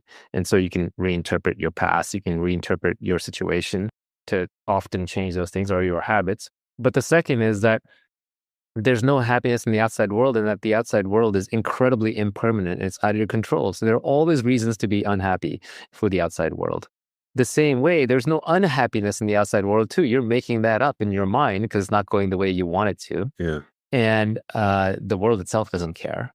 And that outside world can't make you any more unhappy than you let it. Now, there are obvious exceptions to this. Like if you're in physical pain, your body's unhappy, that will make your mind unhappy. That will make you strongly identify with the pain, and you will be unhappy, right? That's why, in fact, you could argue that the whole mind construct exists. It's to feel that thing. To respond to pain. One definition of love of pain is that pain demands a response, right? Pain is the thing that's like, pay attention to me right now, drop what you're doing, stop daydreaming, pay attention to me right now. And emotional pain is a variation on that. Yeah. But so happiness and unhappiness, these are very personal concepts. I would say my new thinking on this, my latest thinking, subject to change. I am not an enlightened being. I'm not a perpetually happy person. So it's literally just one person's personal exploration. My latest thinking on this is that I don't necessarily want happiness. I kind of want just, the Zen thing, the being okay with things the way they are. And I think it helps to be in that state when my desires are few and consciously chosen. When I am doing things for non-selfish reasons, and that is selfish in a way. Like if I do things that are larger than myself, then I will be more okay with whatever the ultimate outcome is. Like for example, if I'm genuinely trying to make the world a better place, I'm not saying I am, but say I was Mother Teresa or some equivalent, and I was genuinely trying to make the world a better place, I wouldn't take it personally if the world wouldn't let me make it a better place, right? Because it's not a personal mission. The same way when like someone's doing it for God or someone's doing it for their children in a selfless way, it actually hurts less when, things don't work out exactly the way that you want them to. So having higher motives is helpful that way. Depressed people are ruminating upon themselves. They're really thinking about themselves. So not thinking about yourself is helpful. My simple tweet on this was, the more you think about yourself, the less happy you're going to be. It's that simple. So I'm more interested in peace. Now, do I want peace all the time? I don't know. It seems kind of boring. There's one argument that boredom, this is a Schopenhauer argument, that boredom reveals the emptiness of existence. Because when you're not doing anything, when you're satisfied for one brief moment, all your desires are fulfilled, you're kind of just sitting around, what happens? Boredom shows up immediately. Why? Because existence itself is somewhat empty. And so then you want to go and do something else. This is the pessimistic viewpoint. The optimistic viewpoint is actually, that's the mind. Your mind is addicted to pleasure. And so it wants to jump up and go do something pleasurable because that's what it's used to. What may help to realize that all problems are mind created for good reason. I'm not saying the mind is a bad thing. It's there to protect your body. But we have a way of taking on problems that don't affect us. Politics is a good example. Wars halfway around the world, or political parties, or so on. And your mind just picks up problems and desires that are just not important. And so, yeah, if you're Buddha, you can live in no mind. But if you're a normal person, you can at least, a rational person can find some level of peace by cultivating in strategic indifference to things that are outside of their immediate control, right? I've said this better in the past, but I'm caveating it a little bit now because I'm actually reconstructing on the fly rather than quoting, because I think you just have to catch yourself, right? The purpose of meditation is not to get you enlightened. It's not going to do that. It's not even necessarily to make you happier immediately or to solve a problem or to calm you down. The purpose of meditation is just to become self-observant. And when you're self-observant and more self-aware, you catch your mind doing things that are not in your long-term best interests. And then you can reset it, or you can stop and say, is this true? Is this something I really want to go through? Is this a really important desire? Is this something that I need to suffer over? What's easier, reinterpreting this or actually dealing with the underlying problem? Because we're always just picking up things to do. So anyway, if I just wanted to be quote unquote happy, right? Again, I'm not sure there's such a thing. Like if I wanted to be peaceful, then I would just do nothing, but I would get bored. Now, is that a problem? Yeah, I think that's a problem. I don't want to be bored. Now, could I rise above the level of the mind and be like a Zen monk? Maybe. But I also kind of like life. I like having certain gifts. I like self-actualizing. I like doing things. Let's say that the Buddhists are right, and I am Brahman, then why didn't I just stay Brahman? Why did I come here? Right? It's the age-old question. Why am I here? Right? And I think the only practical answer to why am I here is to do what I do. And so if I just do what I do without overthinking it, then it's naturally going to lead me to a place of happiness. This is back to row, row, row your boat, right? It's gently down the stream. As long as I keep rowing and I'm going gently, I'm kind of playing the game I'm meant to play. Yeah, I think one of the things that seemed to resonate with people about this book is the combination of principles about wealth and happiness. Like so many people talk about one or the other, but never the tension, the contrast between the two. And I think what a lot of people sort of look to you for, and whether you consider yourself a good example of this or not, I'll be curious to hear, is someone who's engaged but peacefully. Yeah, I'm not sure I'm completely peaceful, but definitely more peaceful than I used to be. I'm not as peaceful as a Zen monk, but I'm probably way more peaceful than your average nervous founder. Some of it is it helps to have money. I'm not going to lie about it, right? But I think I got more peaceful before I'd made a bunch of money. And it was because I was actually in a very high stress period and I just had to figure out how to deal with it. And I read some books, Krishnamurti and Osho, and, I did some psychedelics, like everybody else in the Bay Area, but not in a way where, I think some people, they go to Burning Man, they do their psychedelics and they live for psychedelics. No, it's a message. You get the message, you hang up the phone. And then I did a lot of meditation. I did a lot of reading. I did a lot of thinking. And I did a lot of introspection. And I can't point to any single silver bullet, but all of it helped. It helps me be zen and peaceful while I go about the thing, not be miserable. Again, I kind of want the lazy man solution to everything. So I want the lazy man solution to enlightenment. I want the lazy man solution to wealth. I want the lazy man solution to art and creativity. And by lazy, I mean working on something that doesn't feel like work to me, right? So thinking doesn't feel like work to me. Thinking on the big questions, like it would be more work to not think about them than to think about them, right? If I'm pacing around late at night and it's midnight, I'm by myself, I will naturally start just pondering, like, what is this all about? Why, how could you not be curious about your existence, right? And I think we all just give up. We're just like, oh yeah, okay. There was a point where I was curious about my existence. I got over that when I was a certain age. And now I'm just a monkey that's going to, do a bunch of things and then die. Well, I suppose it has fun. It depends whether you're having fun wrestling with those questions or whether you find them torturous.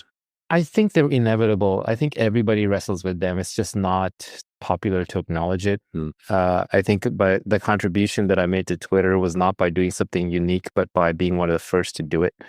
Now there's a lot of accounts that frankly say the same things or different things in very interesting ways. I was just early in doing that. And I think people we draw boundaries in life, right? One of the reasons why Steve Jobs was, to me, the apotheosis of entrepreneurship was because he was not just a business person, but he was also an artist. And, he did LSD and talked about it. And he did his meditation. He almost became a monk.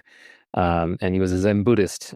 So he also tried to solve everything in life, all the big questions. And, I thought it through, and kind of what I came back to is, I had a recent tweet on this. I actually forget the exact wording of this tweet, but I know the principles, which is what's important. The principles are, first, you have to stay healthy. You're born healthy. You don't finish healthy. And so the longer you can drag that out, the better, right? So that's why we're inspired by people like Brian Johnson or, whoever your fitness guru is or health guru is. You got to stay healthy. That's the baseline. Then you want to get wealthy. You'd be lying if you said you don't want to be wealthy. Everyone wants at least some level of wealth, right? Maybe not. If you're virtue signaling socialism, maybe you don't want it. Or if you're, don't want to be too high above your peers, you don't want it. But you want some level of comfort and wealth. Yeah, you don't have to worry about money. Nobody wants less wealth. They don't want to go backward. That's right. And what's the old line? Money doesn't solve all your problems, but it solves all your money problems. Mm-hmm. So you want to solve all your money problems.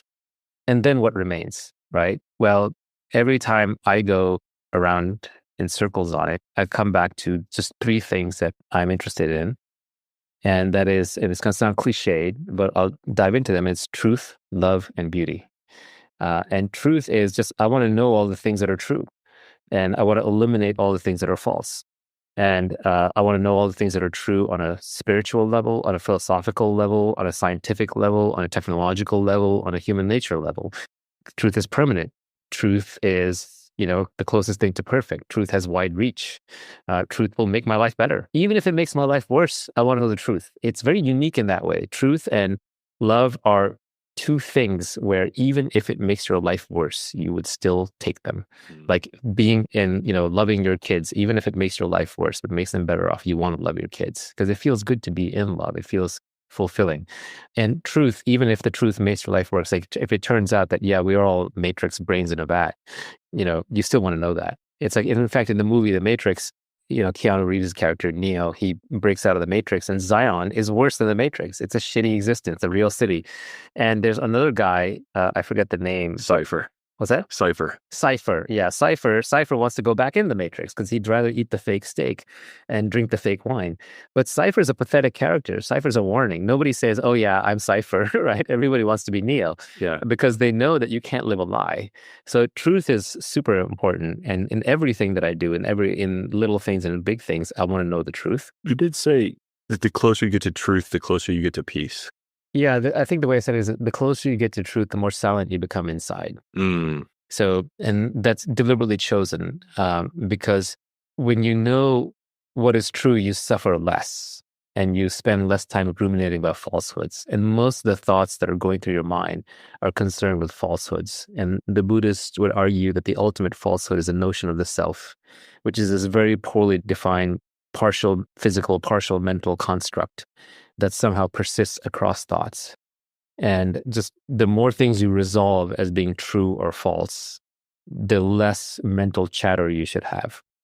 All the way to the point that like the super wise enlightened people are completely silent inside because they've seen through the illusion of self and they have no separate self, no separate persistent self experience. So if your mind is chattering less, that is a sign that you're heading in the right direction. That said, in my experience, your mind doesn't really chatter much less, but hopefully hopefully there's less anxiety. And this happens in meditation. If you're doing meditation, you'll find that, at least I find, the first 20 minutes, your mind goes berserk all over the place. And then at some point, it calms down. And you're for about 30, 40, 50 minutes in, it's just blank. And it's actually a very blissful state. Or it can be different depending on how you meditate, but it's certainly not going to be chattering as much. And a lot of that's because you're resolving problems. And a lot of your problems don't need real world resolutions. They just need to be acknowledged. One of the classic practices is when you have an emotion, when you have a strong feeling, you just pay attention to it and you deconstruct it. And you're like, okay, there's a little feeling associated within the body. Is that bodily sensation actually unpleasant? Not really. It's just like a hollowness in the chest, for example, and doesn't feel that bad. And there's a thought associated with it. Well, is that thought unpleasant. Well, the thought itself can't feel pain. It's just so who's classifying it as unpleasant? Well, you are. Well, what is you in that case? It's just another thought. So it's, one thought of yours saying, I don't want this other thought here, and then associated with a bodily sensation. But really, when you deconstruct it, you realize that unless there's an actual emergency, there's not a whole lot there. And when you get good at doing that, or when you sort of start seeing that game, it will help you get through unpleasant situations. So I had one very unpleasant situation a few years ago where I was extremely unhappy. But I won't forget this. There was also a part of me that was just watching that very unhappy part and just being like, haha. It's a little act you're putting on to feel important, but there's nothing actually here. There's nothing is being attacked. Nothing is being hurt. You're not in physical pain. It's just a situation that you're thinking through, and you're conjuring up this deep unhappiness, and you're creating a drama. You're creating a stage in a drama to feel important. And I think a lot of times when we're unhappy, we're obsessed with this idea of feeling important, and it's back to this desire for permanence. We want to feel important. We want to feel permanence. We don't want to feel our own mortality. There's truth and there's love and beauty. Right. So those are the other two things worth. Oh, yeah. And on love, I would say that, once your health is taken care of, once your material needs are taken care of, you pursue truth, love, and beauty. We talked about truth. Love, I think, is important because people want to be loved because that helps them get over their mortality. It makes them feel a little safer. Monkeys huddling in the dark around the campfire, scared of what's out there in the woods. But one thing I've realized for myself is that it's better to be in love than to be loved. If somebody loves you too much, like your mom's coming up and hugging you all the time, or some girl or some guy is just obsessed with you, like it can get a little cloying, right? It feels like it's a burden. You almost don't want that. But when you feel in love with somebody, that's when you're high. That's when you're elated. And so that's counterintuitive, but falling in love with someone or something is actually very beneficial to you. It does involve sacrifice. It involves risk. But I think that people who give up on love in their lives, it's kind of a sad life, right? You get too jaded too fast. And you don't have to love people necessarily. You can love, universe, God, animals, what have you. But everybody needs to find something in their life that they love more than themselves, their mission, their family, their children, their religion. Otherwise, it's going to be a miserable life. And then lastly, we are active creatures. So this is where I really diverge from all the Buddhas and all the Zen monks and so on. Yeah, they chop wood, carry water, but that's not human flourishing, right? And this is where Deutsch comes in really helpful. We're universal explainers. We're meant to solve problems. We're meant to reverse entropy. We're meant to advance civilization in the universe and knowledge. And so we can create. Creativity is our highest art form. So we should be creating. And you can be passive in the face of death and say, well, none of it matters. Or you can be active and say, nothing matters. I'm just going to create the best thing. I'm going to live the best life by your own definition.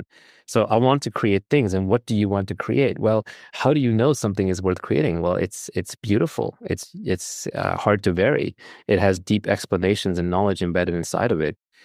People want to use beautiful things. So you want to create beautiful things that convey emotion that people want to use. And to me, that's why something like an iPhone is among the greatest works of art ever created, because it is a beautiful object. It's like a piece of jewelry, but it's also incredibly useful. It embodies a lot of knowledge. It's very hard to vary, and it did change the world for the better. Yeah, the exact tweet was, stay healthy, get wealthy, seek truth, give love, and create beauty. That's it. That's what I want to do. The one I want to tattoo on my eyelids is, any moment where you're not having a great time, when you're not really happy, you're not doing anyone any favors. It's not like your unhappiness is making anyone else better off. And I don't know why, I don't know where it was modeled to me, or, if it's just me trying to take myself seriously, but like there's something about cultivating unhappiness that brings like seriousness to a situation, like especially as a leader or trying to take something seriously, you sort of bring an unhappy version of yourself. I find, and I know that's a mistake. Certainly, I should tweet this afterward. I'm gonna write this down. Tweet break. Yeah, tweet break. Acute unhappiness is real, or is useful, but chronic unhappiness is an ego trip. Right? Because chronic unhappiness is, you just want to feel more you. You want to feel separate. You want to feel important. you have an identity wrapped up in it. Like the thinner your identity, the more you can see reality, because identity is what often stands between you and seeing reality the way it is. It's the ultimate in motivated reasoning. When something contradicts your identity, you're going to fight it. You're going to fight it with your life. If you're white and I say white people suck, like that's your identity, right? Now you're going to fight that. Or black people suck, whatever, right? So that's the problem with racism. Like people can't change their identity. And so when you're racist, you make enemies out of them immediately, and it creates warfare. So you got to keep your identity thin. You don't want to choose your identity, right? Identity is like what you can't get away from, but any chosen identity is a straitjacket. It's locking you in. And that's true for happiness, but it's true for truth. And here I would say, like, people who are unhappy, like there was a time when it served them. I think I mentioned him earlier, William Glasser, who was kind of my favorite psychologist type writer. And he wrote a series of really good books around something he calls choice theory. But one of his most controversial observations is that depression is really a choice, or is a series of choices that was made. It's a result of a series of choices that were made when you were a child that then became an unconscious habit. And it's self-perpetuating. So when you were young, as a baby, you start out, you're crying to get your parents' attention. And every time you cry, they come and they respond. And then eventually you figure out, actually, with strangers, crying doesn't work. It just forces them away. So you start smiling or you start communicating.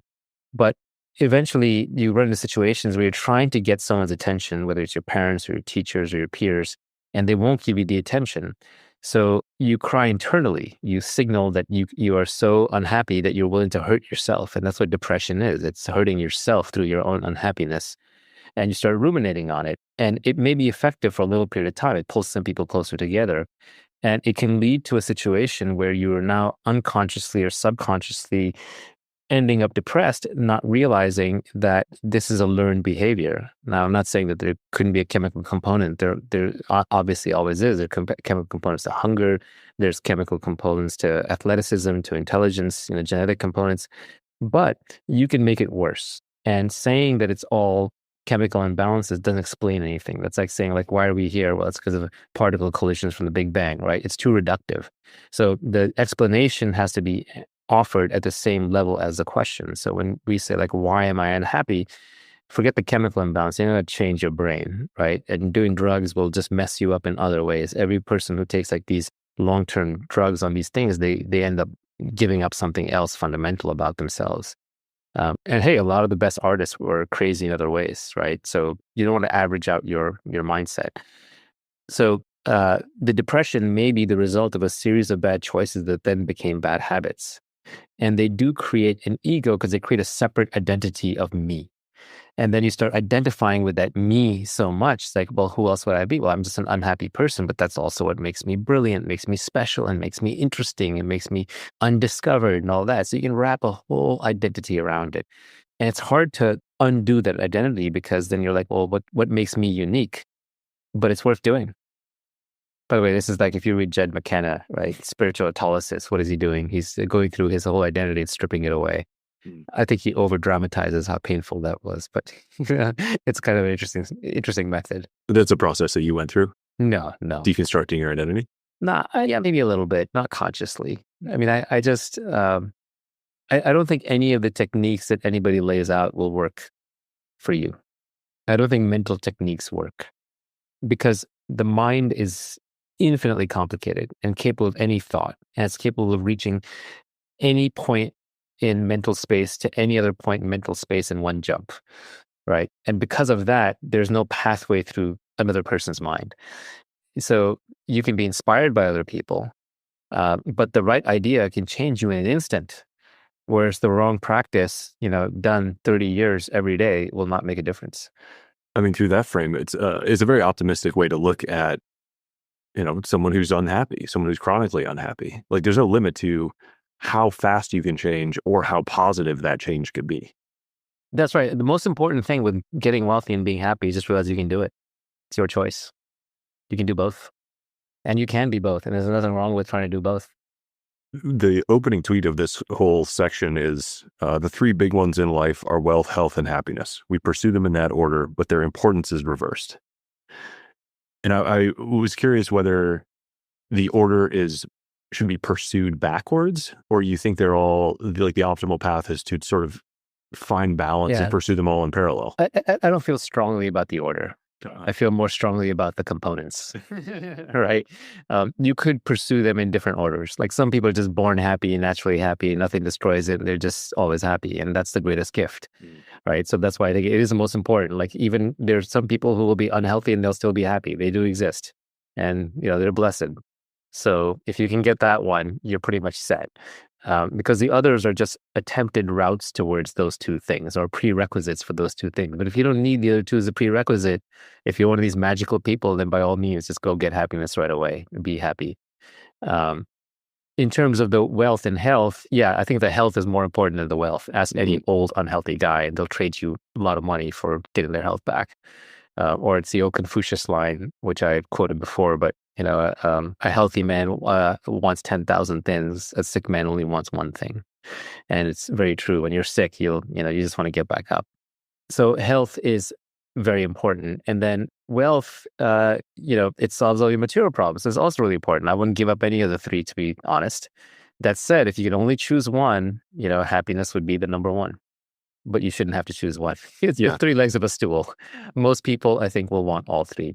And wealth is best pursued when you're younger, just because you're higher in energy, you're more flexible, you have less obligations, you're more malleable in terms of where you live and what you do and all that. You're just more optimistic. You can pursue it later. It's just harder. What does that old song go? Like, for everything, there's a season.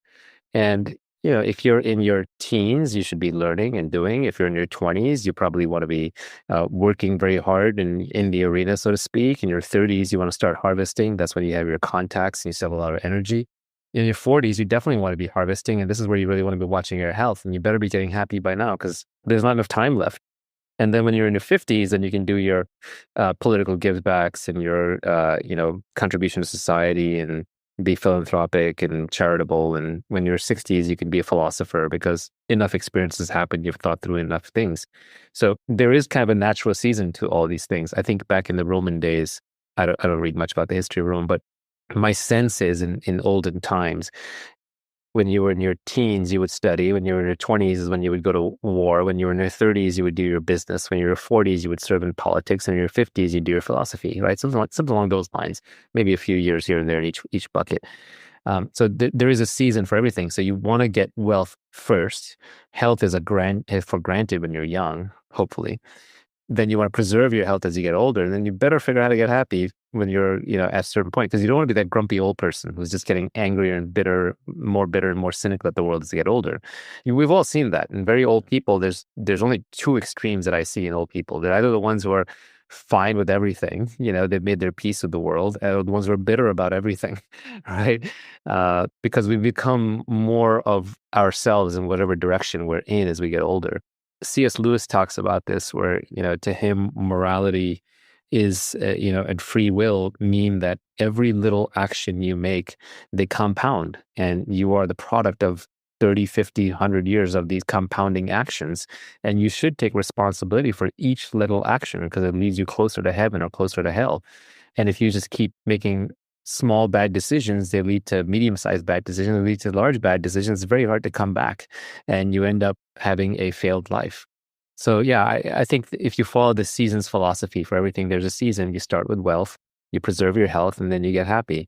But the importance kind of is the reverse, where the people who are just naturally happy, they have the greatest gift. They don't need the others. And the people who don't have their health don't really care about their wealth. So that's why I kind of stand by the ordering, but I don't feel super strongly about it. Yeah.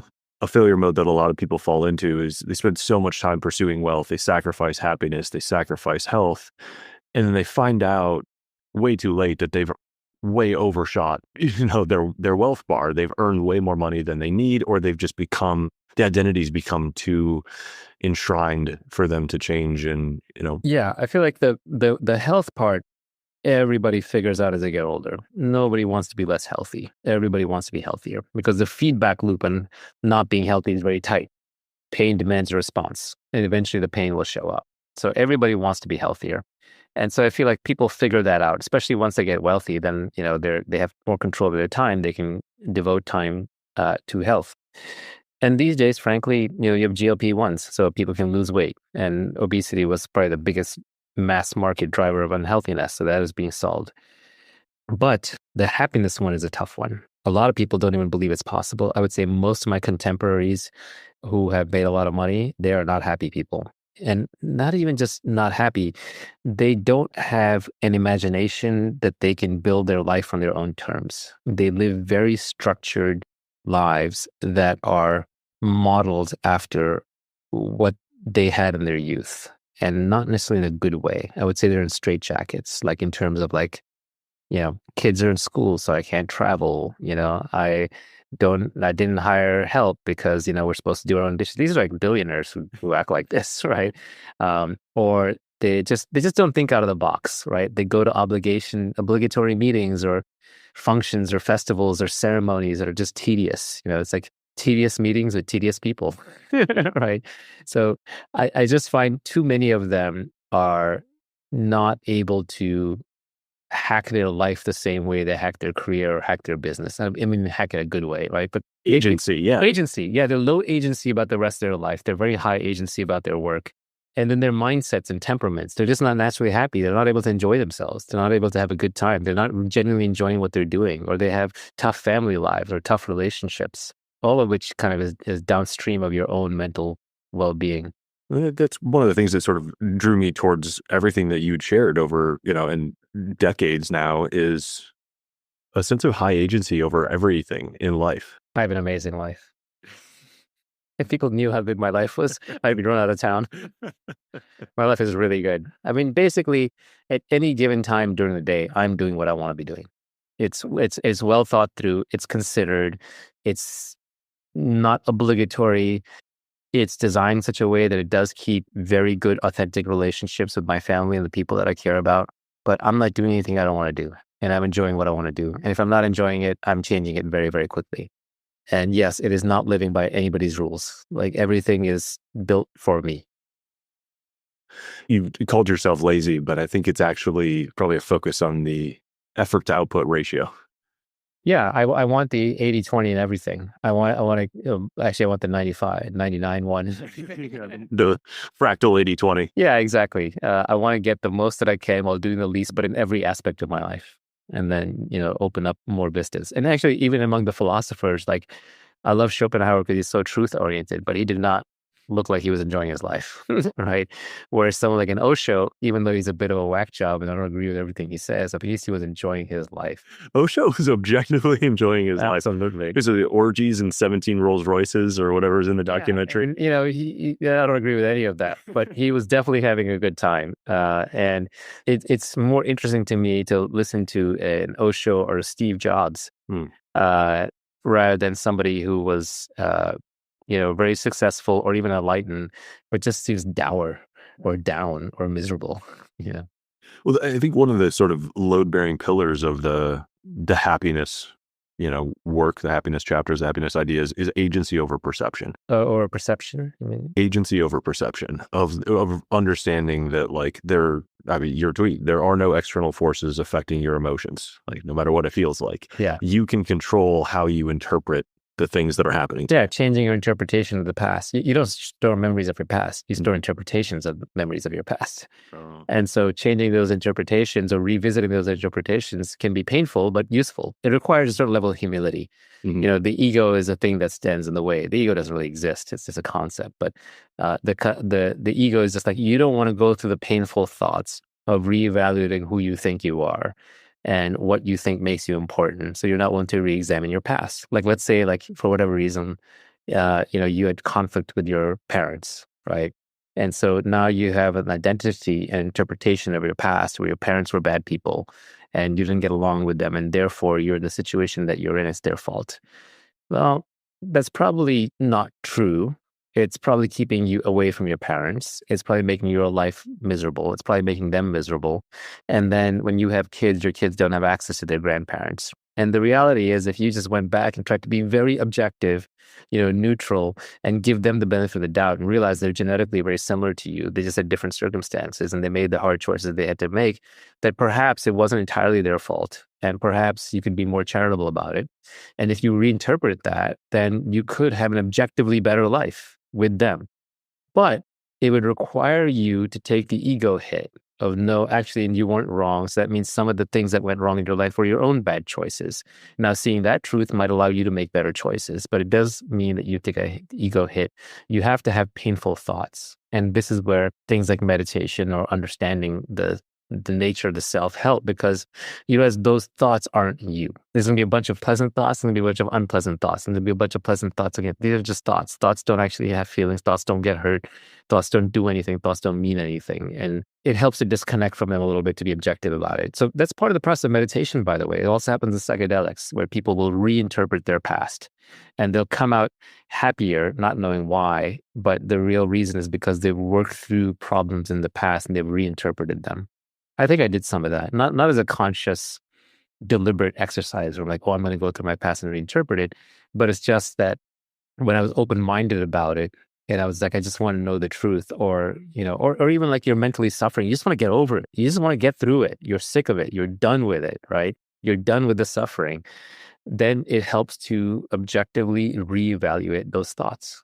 Or even just to let go of them if they were, the useful beliefs. Even if it's you can't let go of it being a correct or incorrect interpretation. Like, if it's useful to you for your future, to reframe it.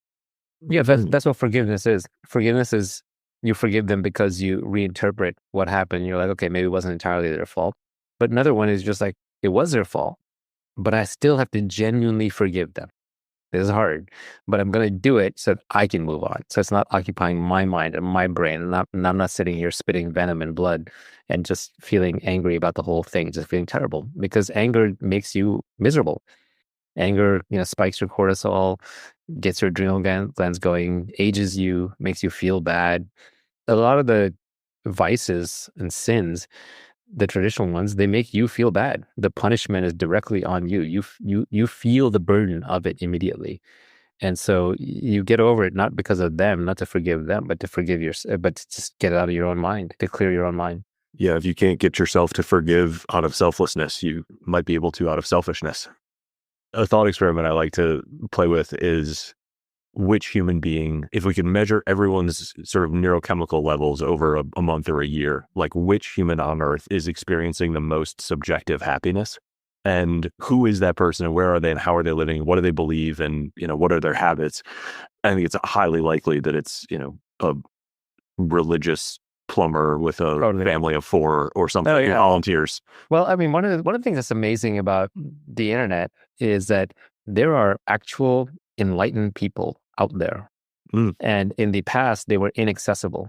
You go to a remote mountaintop and you meet the Buddha. They were a myth. It seems like. Yeah, mythologically, you would encounter 1,000 people total in your life. What are the odds you're going to find the current living Buddha? Well, now, thanks to the internet, there's dozens of them on YouTube, on Twitter. There were a couple on AirChat. I've met probably close to a dozen of them. I've interacted with them. I verified to my own satisfaction that they're enlightened after spending enough time around them, and I learned from them. So these people exist. This is all available. Like, you can go find people who they're not happy in a conventional dopamine pleasure sense, but they're at peace at all times. Nothing bothers them. Like, being told that they have getting diagnosed with cancer to them will invite the same level of fear and unhappiness that getting a parking ticket would. Like, they're fine with it, And so these people exist. They're completely approachable. You can even hire some of them as your personal coach, or you can watch infinite YouTube videos with them. I mean, I can name you 15 of them right now. It'd be great if you name a couple. Oh, I mean, there are better known ones like Rupert Spira and Muji are on YouTube. They're not famous. There's a guy, Nardhanan, who I spent a lot of time with. He's now semi-famous. He does Siddha Maya Yoga. He's kind of more of the classic guru type.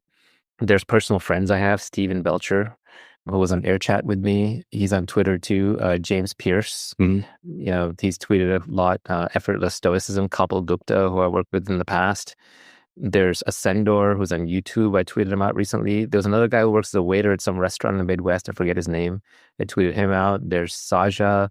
There's so many of them. I mean, my YouTube is filled with them. And I've watched enough of their videos and listened to enough of their videos that I know that these are the real deal. These are not fakers. Is it a palpable difference when you're in their physical presence? No, there's no like fancy aura where you're going to be floating on cloud 9. I mean, a lot of that is hyperbole. But I think what you find is that they have the persistent experience of no self. They see through the fact that the self is just a thought, it's a constructed identity, and there's no one there to actually really get happy or unhappy. So because of that, they now live basically as pure awareness or consciousness. And so they are essentially melded with their environment.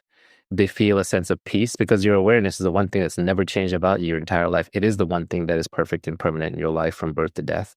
And they're no longer confused or think of themselves as a separate body-mind construct. And so nothing bothers them. That's kind of the common thing. And the way I usually figure them out is I just spend enough time around them that I see something genuinely bad happen to them. You have to hang around long enough for something genuinely bad to happen to them. And then you see their reaction and there's not even a perturbation. And that's how you know. Interesting. And enlightened makes it seem... Enlightened is a super fancy word. I'm not sure there's such a thing. Well, it makes it seem binary. Is that... But I can't imagine that's how you see it. It is binary. It is binary because, and this is a little counterintuitive, it's not a path. It's not like Sadhguru is another one, by the way. I met a bunch of them. I should keep a list.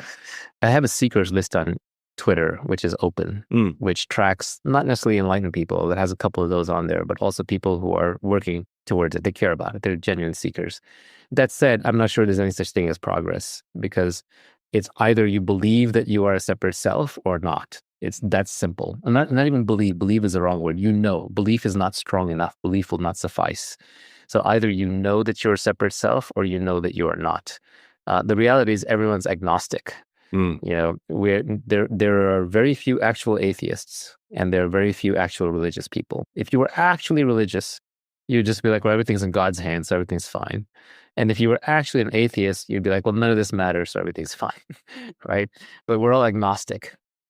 Do these people have like relationships and kids and... Yeah, it's actually, that's a great question, right? Because you think of, first of all, the word enlightenment is horrible. It implies that there's like some state that you end up in where everything is perfect and you're always happy. It's not the case at all. It's just that you disappear. And all that's like, there's a great old philosophical puzzle called the philosophical zombie problem. And I saw it referred to, not it necessarily, but he starts off with like, what are consciousness and all that, right? What is consciousness for? It's exactly that question. And the philosophical zombie problem basically says, you know, let's say you have to go through life, you have to solve problems, you have to like react to the environment, you have to think through things. What do you need consciousness for? Why can't like there just be a robot doing all of that? Why do you need to have this conscious awareness? Because a robot could be reacting to stimuli, could be solving problems, could be doing all of those things. Consciousness is completely unnecessary. And so the question is, why consciousness? And this is a very Western concept, why consciousness? And all the enlightened people would tell you, actually, consciousness is the only thing there is. Everything appears in consciousness. It's made of consciousness, and it disappears in consciousness, and is seen by consciousness. There's nothing other than consciousness. You don't experience anything in the outside world. You just experience consciousness as consciousness. So that's all there actually is. And the actual consciousness observes everything, including your body and your mind. So it's not your body, it's not your mind, it's its own thing, and everything is made of it. So that's all that exists, and that's all you are. So they would reverse the answer and say, why zombie? You know, you're asking why consciousness. No, the answer is why zombie? There's no zombie. The zombie doesn't exist. There is no separate self. There's nothing else out there. And so it's just a completely different frame on it. So in that sense, there is no enlightenment. There's no separate being to be enlightened. There's just life. There's just stuff happening. You know, there's just stuff happening. There are thoughts appearing, there are thoughts disappearing. They connect to each other. They talk to each other. They're valid. They exist. There are bodies. There are minds walking around, and there is an awareness of those things. And you're basically a localized awareness. What you think you are is localized awareness. And this goes back to the oldest question that I think, you know, Ramana Maharshi used to talk about is just, who am I? The one thing that I think the way the enlightened people, again, bad word, get there is they have a persistent experience of no self, and that becomes their new default. It is binary. It's not a pathway to it. And one of the ways that some of them get there, some of them are just naturals, they're almost born that way. Some of them, they have a mystical experience. Some of them, they have a psychotic break. That's literally what a Krishnamurti had, right? He had this thing called the process, which like kept coming back to him, and it just seems like a psychotic break. Plus his brother died and he went through a bad time. Some people get there through meditation, decades of meditation. Some people get there through just kind of devoting their life service to others, like their self disappears, they see through it. But the one that I found the most interesting was they just do what's called self-examination. And self-examination is just looking for the self, looking for this separate self. You're convinced you're Eric. I'm convinced I'm Naval. What do we mean by that? What is that? It's a very fuzzy definition. What is that exactly? Find me this Eric that's constantly talking about himself, referring to himself. Find me this Eric who suffers. Find me this Eric who feels pride. Find me this Eric who thrives. Find me this Eric who feels good. Find me this Eric who feels bad. Where is this guy hiding? Who is this? Like, look for that. And what you find is if you look, you can never pin it down. It's always on the edge of your vision. It's what Alan Watts described as like, you take a burning stick and you whirl it around and it looks like you have a flaming wheel. You don't have a flaming wheel. What you have is you have a lot of thoughts going around that have convinced you that there's this character in there called Eric, but there's no actual Eric. The self is just a thought. These are just thoughts that are happening that are convincing you there's someone there. So even when I'm speaking to you, there's words coming out and there's thoughts coming out. That's not me. They're just flying out. I'm not controlling them. There's no separate me sitting there that's controlling them. And then for a moment, I felt sort of proud of how I'd said this and articulated to you. What is that feeling of pride? It's just a feeling. Who is that feeling referring to? It's not referring to anyone. There's no one that's referring to. It's just another thought. That pride was just another thought without a target. Well, if I keep looking for that target long enough, then maybe I'll finally realize actually the target doesn't exist. And then when I realize that target doesn't exist, I realize that target has never existed. And if that target has never existed, then eventually those thoughts that were going towards a fake target will start dying down because they're false, they're useless, that knowledge will no longer be replicated in my mind in the Deutschian sense. And then I will be at peace because I will no longer have these egotistical emotions and ups and downs, and I'll realize there was never anybody here, and it was all just consciousness all along. And some people call that God. It's going to take me a while to grok all that, but that's the point. Yeah, I mean, some people are very lucky; it happens for them right away, and most people never want it, so it's fine. Yeah. Do you the truly enlightened people? Mhm. If you ask them, like I've gone through this with all of them in different ways, but I've tested them. I'm kind of a smartass about this, but I've tested them to see if they feel emotional pain in any way, right? Yeah. And my favorite way to test them, like, well, the best tests are subtle, where they don't, it's not obvious. But the one I like to ask them is, well, what if you weren't enlightened? What if you lost your enlightenment? Or what if you had never been enlightened? They're completely okay with that, right? Because the truth doesn't change if you know it or not. And if you are not around to know the truth, if you don't exist in any separate sense, it doesn't matter if you know it or not. Yeah, and if it breaks under that question, then it was false. It was part of your identity to be enlightened. That's right. Yeah. Interesting. But going back to your question about can they still go about their lives and have girlfriends and businesses and jobs? Yeah, absolutely they can. They do actually. Some of the people that I mentioned, they have jobs. Mm-hmm. One of them is running a company. One of them is really good at dating, dates a lot. All right. They just absolutely have full clarity of mind. They have fully functional bodies. They even have desires, and they even have wants and needs, but they're not egoic. That they're not wrapped up in a small sense of self that gets easily threatened and gets angry or gets depressed or any of that. They'll take the actions that you and I would take, but they'll take them much more calmly, and they won't take anything personally. So they're still getting feedback from the environment. They're still reacting. And if anything, I would argue they're more capable than they ever were. And their desires are more genuine. They're less mimetic. They're less status oriented. Now, are they less motivated than, say, someone like me? Yeah, I haven't met an enlightened person who's as motivated as me.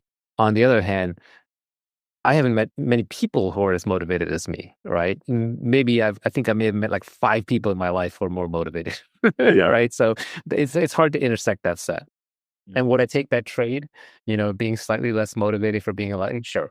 I was going to ask if you, having been so close, if you're seeking that, or if you feel like It's impossible not to seek it, even though I know that's a trap. It's like the shiniest of the shiny objects. Yeah. Like, why would you want to start the next great company when you could be the Buddha, when you could be God himself? Like, who are the greatest people in human history that everyone knows? It's Jesus, Muhammad, Buddha.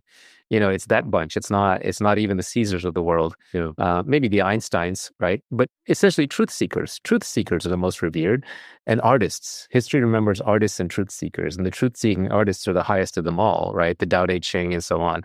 That said, it's another chase. It's another chase for something permanent. It's another chase for a shiny object. It's a chase for things being different than they are. And the key thing about enlightened people is that they are fine with everything the way it is. And which includes not being fine with the way things are. They self-actualize. Mm-hmm. They may self-actualize in more authentic ways that are different than how they would have self-actualized pre-enlightenment, but they still self-actualize. I'm really interested in the ways in which you've broken these like false dichotomies, right? And you mentioned one just there, which is, the enlightened and unmotivated are potentially more effective. You've gotten more effective as you've become happier, even though everyone has this fear of like, oh, if I become happy or if I accept what is, I'll be less productive. Yeah. What would you rather battle? A Terminator that is enlightened or a Terminator that is wrapped in an ego? Terminator wrapped in an ego is much easier to manipulate, might have guilt, might have self-doubt, might have anger, will be less efficient. A Terminator that's enlightened is a true Terminator. You need to get away from that right away. It's interesting.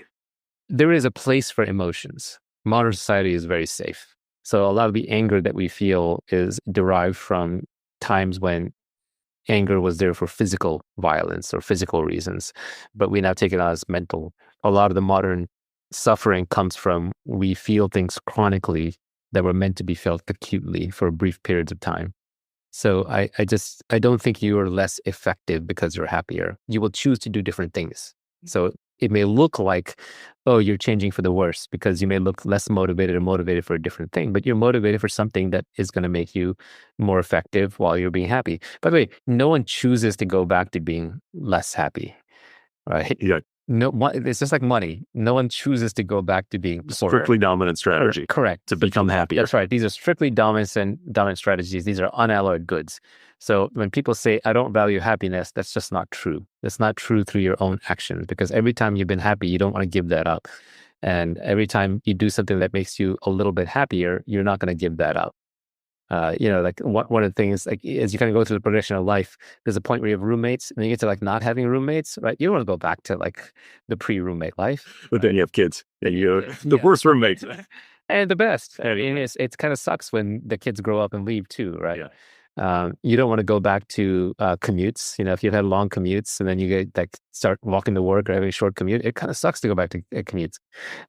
Retirement, or working for yourself. These are one-way doors. It's very hard to come back through those doors. I asked about the enlightened people and their relationships because a lot of people ask me what's something I disagree with you on, I think as a test to see if I'm just a complete Naval sycophant. And actually one of the things that I wrestle with the most is this, like, only the individual ascends, all of your experiences are individual, and like objectively, I understand the correctness of your perception as individual, but I also know that so much of happiness, like in my lived experience in research, comes from our relationships with the people around us. I have to imagine there's a lot of nuance there. You can't control them, but you are a participant in these relationships, and they do affect your day-to-day happiness. Yeah, we will disagree, because I think that it's very difficult to be happy if you're bound up in needy relationships, and just needing the relationship is needy. Now, obviously, I have my family and I love them very much and they're very important to me, but I'm not going to stay in any relationship that makes me unhappy. I will do my duty. I'll fulfill my obligations. I'll take care of them, even if they don't like me, but I'm not going to sustain in a false relationship. And this is truth. Every relationship you're in because that person provides some value for you, or because in your identity you're tied up and you have some obligation towards them, and that's fine. But like if literally your wife changed tomorrow, if she was inhabited by a demon who just did everything horrible to you, you would leave. right? So every relationship other than pure blood relationships, which are different, they're right at a genetic level. You see your kids and you just go nuts in a good way. Every relationship is transactional. It does have a value exchange component. It does have an expectation of give and take. And it's kind of, it sound good, but not true, but false. And this is where truth is hard. If truth was easy, everyone would do it, right? But this is where like these false relationships and these false obligations are tough. So like, I don't go to my friends' birthdays unless I think the party is going to be fun. I don't go to weddings, for example, because I think largely there's just like enormous amounts of time taken out of your day, of your week. Destination weddings, oh my God, right? I don't go to like obligatory things like, oh, so and so is having an anniversary, so and so is having this thing you have to go, or these people need you there for this. F no. That's like where I draw the hard line. No obligations. And relationships drive you into obligations. And then the obligations drive you into pain. Now you're not having the pleasant part of the relationships.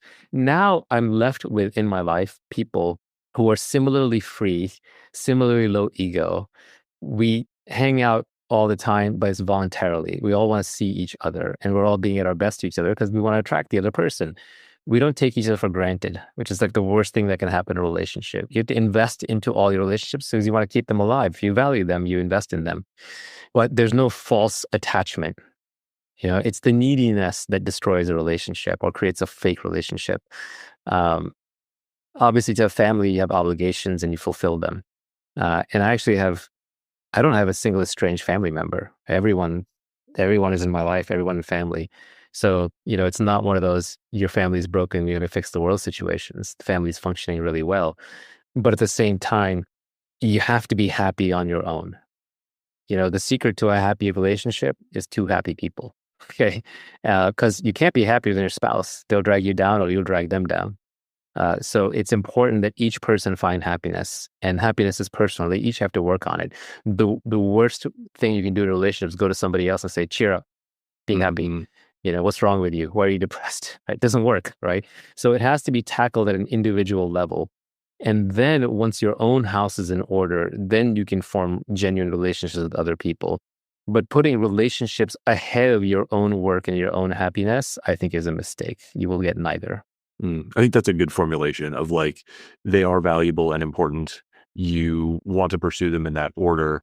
And if I'm describing it correctly, your approach, you want them to be maximally truthful. Like, you don't want to go into a relationship trying to make someone else happy.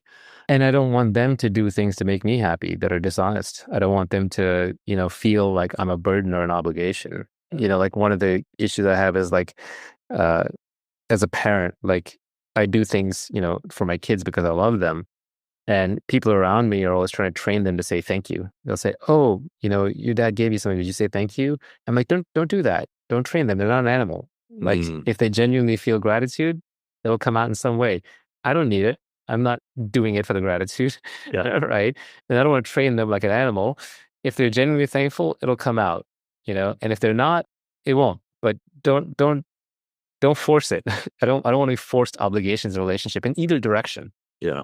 The only relationships I believe in are peer relationships. Like, obviously people work for you, but even then you always want to treat them as much like a peer as you can, given the circumstances. Because otherwise it ends up formalized, it ends up ritualistic, it ends up false, it ends up unhappy. Where do you find, it's funny, if you go to an event like a wedding or you go to like a big party, a lot of times you'll find a lot of show about happiness, people cheering, yeah, but like, they're not, the genuine article is rarely there.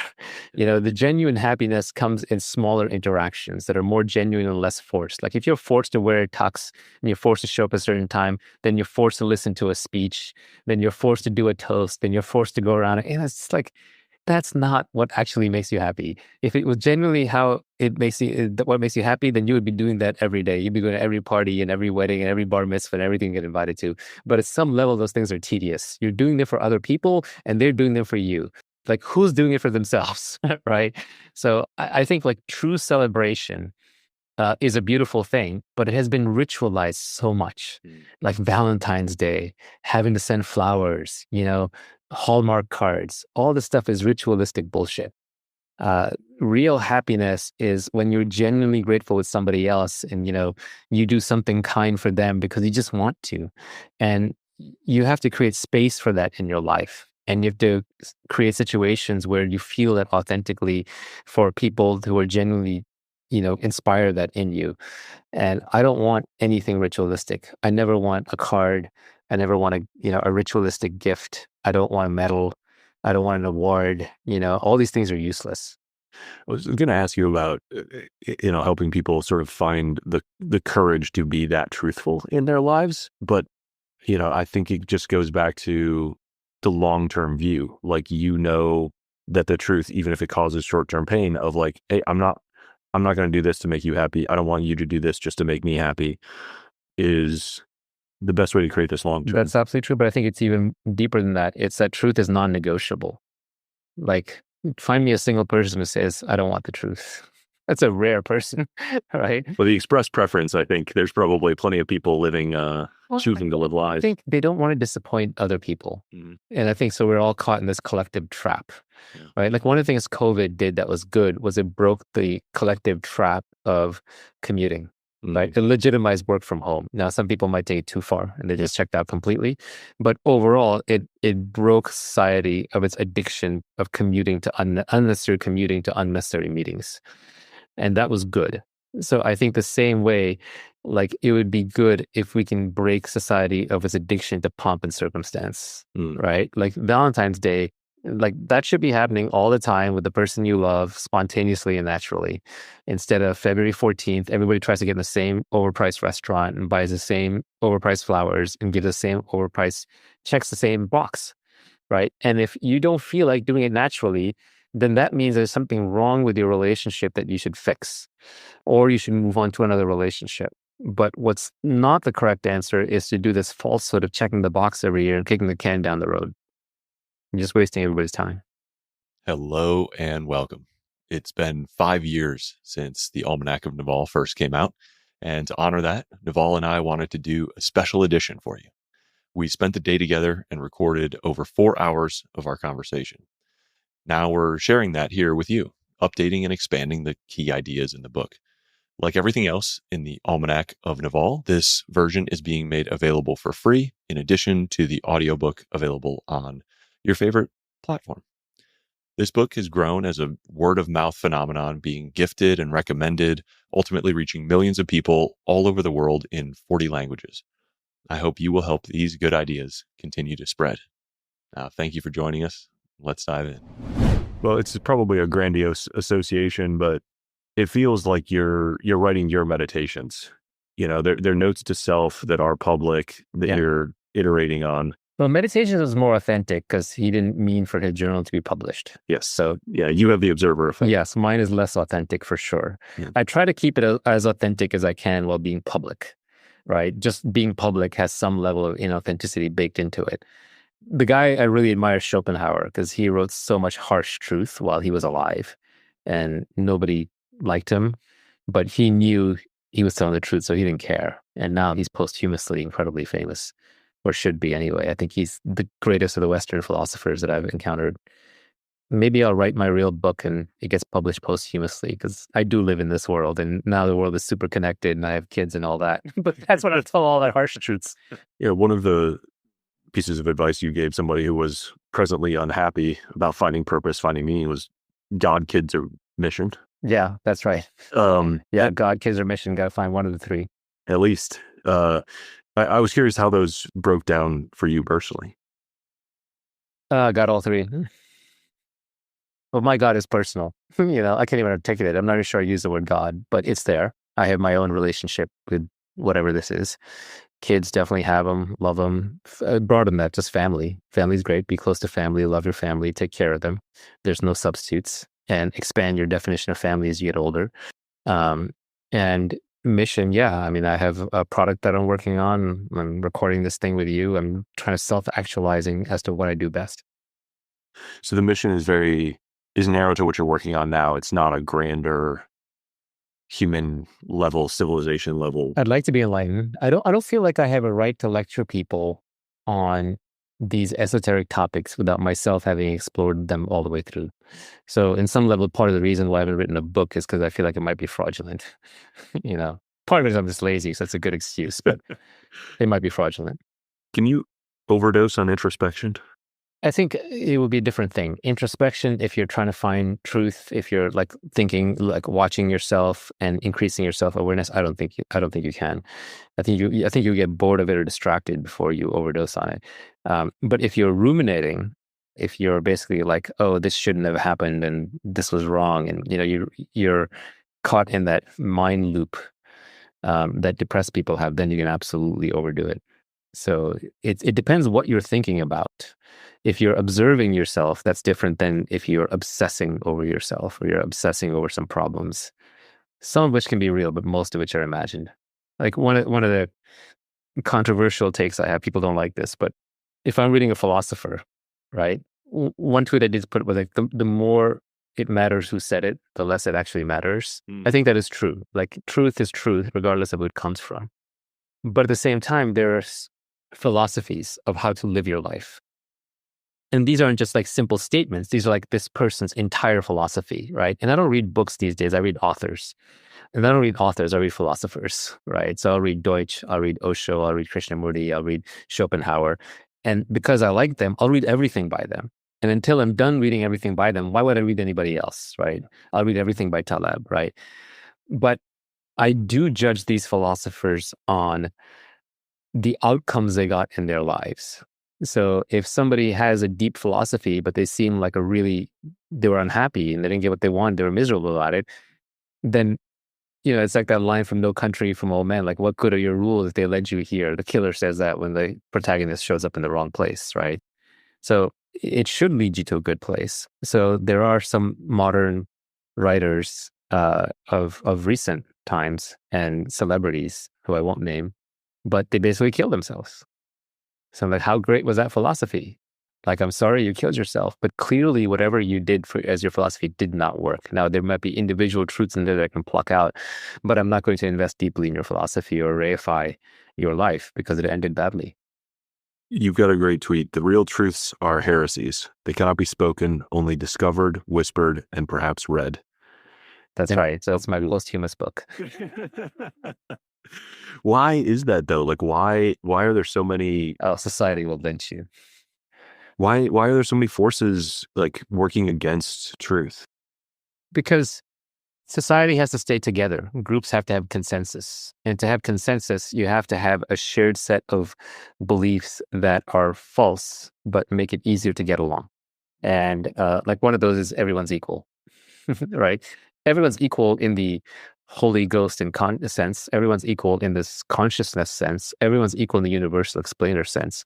Everyone is not equal in almost any other sense, right? In terms of like how hard you work, how good are you doing for society or for yourself, how good is your product, how high can you jump, how hard can you hit, are you qualified for this job or that job? Not equal, right? But that is a shared fiction that we have to get along. If we don't have that shared fiction, we don't get along, we start fighting each other. So some of these falsehoods are there for good reasons. They prevent warfare. They allow the group to coexist, but they're not true. So, I mean, that's a simple example. There are many. Like you see this a lot in male-female relationships, right? Like what is the whole pickup artist thing, the pickup artist society? That's all guys sharing truths about women that they're not allowed to say in public, that seem to work on some number of women that allow them to go get dates. Like one of the truths in that domain is that women are attracted to signs of social status in men. It's not they're attracted to necessarily wealth, although wealth can be a sign of social status. They're not necessarily attracted to physicality or even character, although I would argue for marriage, women are attracted to character, but for dating, they're attracted to signs of social status in men. It's not even social status, it's signs of social status, right? So then men have to learn how to hack signs of social status. That creates this game phenomenon, which is its own falsehood going back at women. Equivalently, like women are taught to believe that men are attracted to you for your character and your personality. Yeah, they might stay with you for that later, but the initial attraction is all physical, right? And so that's another truth you're not supposed to talk about too much. These are on the edge, so I can talk about them a little bit. There are truths I just cannot talk about, just way further down. But I would tell you that some of the greatest philosophers of all time, they establish their truth-telling capabilities by telling you the harsh truth. And because of that, like, they'll be read long after most of the rest of them are forgotten. And that's part of the value of reading those permanent, perfect books from dead people who are willing to tell the truth. They're dead, and they either the truth was told, they publish posthumously, or they publish anonymously, or they just didn't care. It's interesting that some truths are self-perpetuating or self-converging. Yeah. Like they are making themselves more evident, and others need to be actively obscured. Well, it actually goes back to what you said earlier, which is some things are spreadable and some things are not. So when you get a truth that spreads, it's cliche, it's conventional wisdom. If you get a lie that spreads, that's fake news. That's all over. That's politics. It's a lot of the combat that goes on. A lie that doesn't spread just disappears very quickly.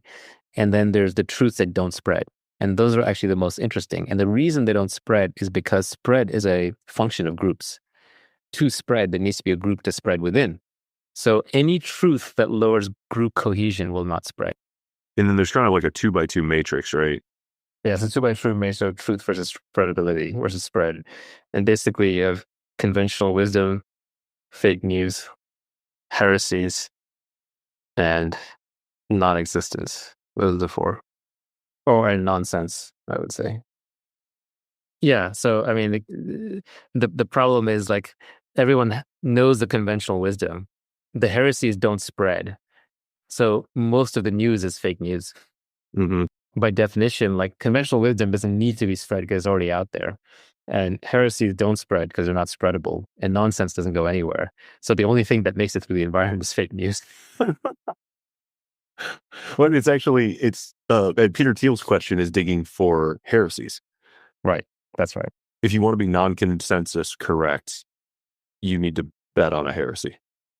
Right. Now, Peter only talks about business contexts. Yeah.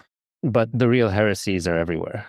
Like, they're out there in business, they're out there in science, they're out there in like, the field of genetics is full of heresies. Yeah. Demographics. Yeah. Yeah. Demographics full of heresies, social science are full of heresies, economics is full of heresies. Yeah, that's very interesting. I'll read a clip and see if this is updated at all, in particular through Deutsch. My philosophy falls down to this. On one pole, evolution as a binding principle because it explains so much about humans. On the other is Buddhism, which is the oldest, most time-tested spiritual philosophy regarding our internal state. Yeah, I mean, I still stand by that. I think those are both still true. I would just add to it that I think, through Deutsch, quantum physics is our best explanation for the world that we live in, the material world. His epistemology and his replacement of good explanations that are hard to vary, and I add on to that a little bit. Like, it helps me to think of it as also they often make risky and narrow predictions. That's kind of how you determine what's true from what's false, epistemology. So that is an incredibly useful addition. And then computation, and then the linkages between all of these. So linkage between quantum computation and quantum physics and epistemology and evolution by natural selection, and then also with Buddhist spirituality, which I know Deutsch has zero interest in and does not factor into his worldview at all. But that's where you're sort of the practicality of your philosophy comes in, of just like managing the humanness of our minds. Like, Buddhism is the best expression of that. Yeah, it's practical, but I also think it's true. I don't necessarily live my life 100% this way, but intellectually, I'm pretty convinced that the Buddhist interpretation is correct, that consciousness is everything, and everything arises within consciousness, that the self is a fiction. Do I live my actual life that way day to day? No. But I do believe it to be true, tentatively. And I think it is a better model than saying that consciousness arises within matter. I think matter arises within consciousness. Is that compatible with Deutsch? I mean, his thing about the human exceptionalism and we are the only known conscious beings. It's completely compatible. It's the one thing you can't determine is like, is everything taking place in my consciousness, or is my consciousness taking place in everything? Like it is. There is no experiment we know of. Yeah, will that ever be knowable? I don't want to say never, but because someone might get very creative, but I can't think of a way offhand to distinguish between the two. Deutsch has an experiment for the quantum multiverse, which is actually how he came up with quantum computing. People don't realize this, but he came up with the theory of quantum computation because he was trying to create a falsifiability experiment for the quantum multiverse. And so to do that, he had to create an AGI and treat that as an observer and get inside its brain and then see if wave function collapse happened inside the observer rather than from the observer. And to do that, he was like, well, then I need a quantum AGI. And for a quantum AGI, I need a quantum computer. So then he worked at the equations for quantum computing. That's how quantum computing was born. That's crazy. Yeah, from quantum physics, from the multiverse theory. So I don't want to say never, because he literally invented the field of quantum computing while trying to figure out a falsifiability experiment for the quantum multiverse. So there may be a falsifiable experiment to distinguish whether materiality exists inside consciousness or consciousness exists inside materiality. That's a pretty all-time side quest. Yeah, exactly. But even his experiment is not runnable yet. Yeah. It's you would need an AGI first, and you would need quantum computers first. You mentioned before that you want to write a blog post at some point about how you can map the tenets of Buddhism directly onto a virtual reality simulation. Oh, shoot. I'd forgotten that one. Yeah, I think the way it kind of goes is roughly something like, if you were living in a sim, right? Let's say you found out tomorrow you're living in the Matrix. There's a splinter in your mind, like, shit, I'm in the Matrix. I need to get out, right? So that would basically be like the quest for enlightenment. You'd be looking for truth. You didn't know what it was. This is what the Matrix is all about, right? Yeah. And then you would find out, let's say you break out of it, right? And now you land in another Matrix. You land in Zion. How do you know that's not another Matrix, right? You have an inception problem. How do you know which dream you're in, which dream level you're in?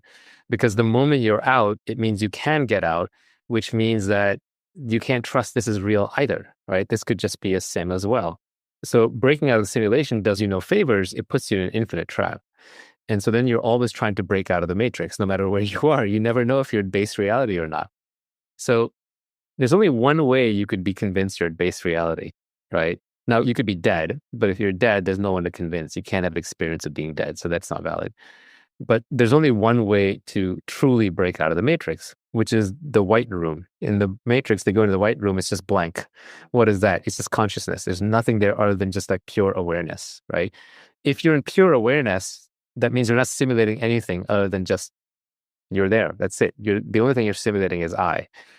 So the equivalent to that in Buddhism is when you realize you're just pure consciousness and everything else is just forms that come and go. Everything else is matrix, right? It's all simulation. Now, if you're at that model, you're enlightened and you're in the white room in the matrix, they're functionally equivalent. All you are is pure consciousness. It's really boring. And so what do you do before enlightenment or after enlightenment? Well, there's a Zen saying like, before enlightenment, chop wood, carry water. After enlightenment, chop wood, carry water.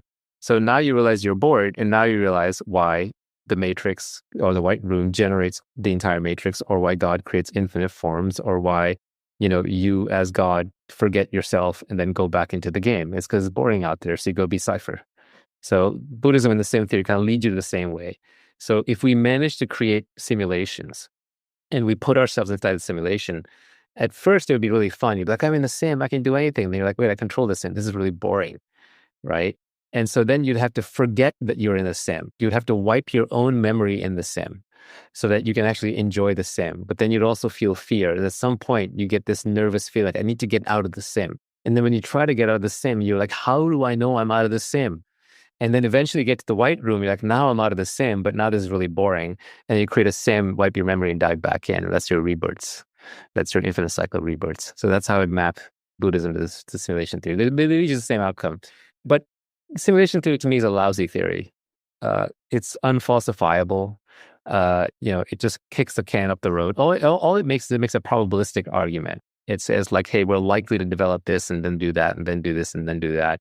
But there are too many ways it could go wrong in between. Like the sim is always going to be lower resolution than reality. The people on the outside can always control the people on the inside. So there are all kinds of problems with it. Plus, I think we inherently have a craving for truth. So I don't think anybody wants to live a lie.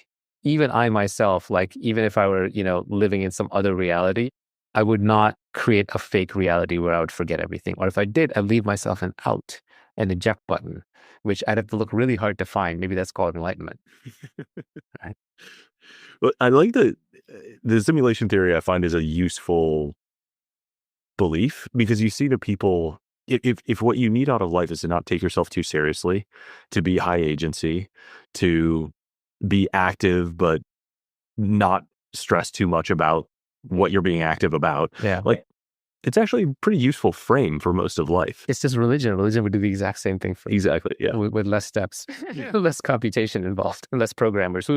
Instead of calling it God, you're just calling it the great programmer. Yeah. And more friends probably. Yeah. So there's also a tendency in society that whatever the latest scientific worldview is, we layer that onto religion, right? So when it was, the sun, you lived and died by the sun, then the sun god, Ra, was a sun god, right? And then when the king was in charge, then it was a god king. And when Newton came along, we got the mechanical universe. Then it was like, oh, the universe is like a big watch. It's a mechanistic universe. God is dead. And now, because computers are ascendant, the universe is a big computer. Yeah, we have a way of taking the permanent problems and making them contemporary. Yeah, we always view it through the contemporary lens of our greatest knowledge at that time. Yeah. But I would argue that like understanding things like relativity and quantum physics and, studying cosmology and just sort of physics is more satisfying than saying the universe is a computer. Saying the universe is a computer is almost too reductive. It's trying too hard. Like as a very simple example, a computer is a state machine. State machine has steps. Steps means as everything is discrete. This happens and this happens and that happens. If this happens, then take that branch. But everything is in a discrete sequence. And that is kind of what quantum physics is. So quantum computation, quantum physics says the universe is discrete. But that is not what relativity says. Relativity says the universe is continuous. And so right there, you run into a contradiction. Like any sim theory that says the universe is a computer relies upon a kind of computation that does not exist, not even quantum computation. It violates relativity. And this is why all the compute-based theories of the world, like Stephen Wolfram's, compute-based physics, they run into this issue, which is that reality is continuous. So he's got this whole other thing, this hypergraph thing, which I don't fully understand. But I just feel like it's conveniently mapping the dominant paradigm of our times onto religion and then hiding God behind the curtain. Yeah, which is we should be suspicious of. Yeah, I think it's easier this is the kind of thing you have to have your own viewpoint on because no one else will satisfy you. Nothing else will satisfy you. And I think if you can put a name to it, it's kind of problematic. Or if you can put a structure to it, it's problematic. I really love this tweet as a capstone for a lot of what you've shared because I feel like it ties together a lot of threads that might seem to have an apparent contradiction, which is live for something larger than yourself, but only on your own terms. Oh, I like that one. I'd forgotten about that one. I like that one. Live for something larger than yourself, but only. You know what? I'm going to go do exactly that.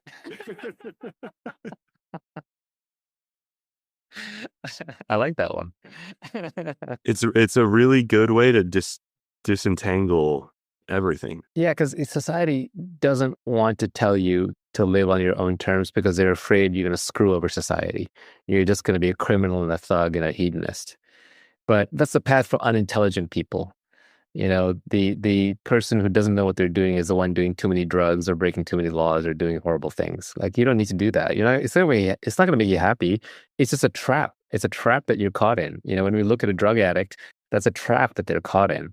The same way you see someone committing crimes, like there are better ways to get what you want. You will actually have a better life if you don't do that. And that's where like a lot of progressivism comes from. You still got to have punishments for dissuade people. But at the same time, I feel like you do have to live life on your own terms or you're not going to do it. But you have to live for something larger than yourself or it's going to lead to a very bad outcome and you're not going to be happy. So yeah, I'm going to follow that advice. Thank you for that. I mean, if you weren't getting high on your own supply, exactly. that would be, then it wouldn't be good substance. I love finding my own tweet and being like, wow, that's really good. That's how I know. That's how I know a book is almost ready, when I pick it up again and it's better than I remembered it. Yeah, the great books are fractal too. They like you learn something new every time. Yeah. Like one of the things I like doing now is I found some, like Schopenhauer and Seneca, for example, they're good audiobooks and recordings of their stuff, but they're very high density speakers and authors. So if you listen to their stuff, you miss a lot because it was written, so it's meant to be read, which is why I had this tweet about like, listening to books instead of reading them is like drinking your vegetables instead of eating them, right? Like it's more efficient, but you're getting kind of a sugar high. You're not taking it the way it was meant to be. You're not getting all the benefits, but it's better than nothing, right? It's better to do that than to like not consume it. And so I've been listening to a bunch of authors who are normally written down. And one of the things I had to come to peace with was just like, you know what? I'm only going to get like 20% of the throughput. Like Schopenhauer, especially, every sentence is crafted. Every thought is crafted. That guy is a genius. And so when you listen to him at spoken speed, I'm like, wait, stop. Oh, I missed that. Oh, shit. What was that? What was he referring to? Oh, I got lost in a daydream. So I'm constantly pausing it.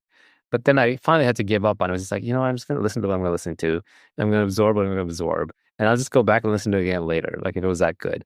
And what I've realized is even when reading, you have the same issue. You read a paragraph, you'll be lucky if you pick up a sentence. And it might be a different sentence every time.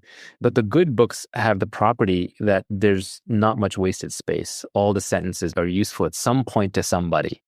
And so I really value that in an author. And Schopenhauer has it in spades. I can go back and read the same essay 10 times over 5 years, and I'll get something different out of it every time. Yeah, you've got that, read the best 100 books over and over again. Yeah, there's no point in reading the rest. Yeah, the only books I would want to read are the timeless ones about human nature, with people who are incredibly intelligent, or very modern, recent stuff where there's a fast-moving field where I want to know what's on the cutting edge. And I know that knowledge will be obsolete shortly. But the thing I can't do is like read contemporary history or sociology or, there are these very smart people who seem to get a lot of value out of reading a lot of history. And I've read some history, but I don't need to read the details of the Roman Empire. I love Will Durant.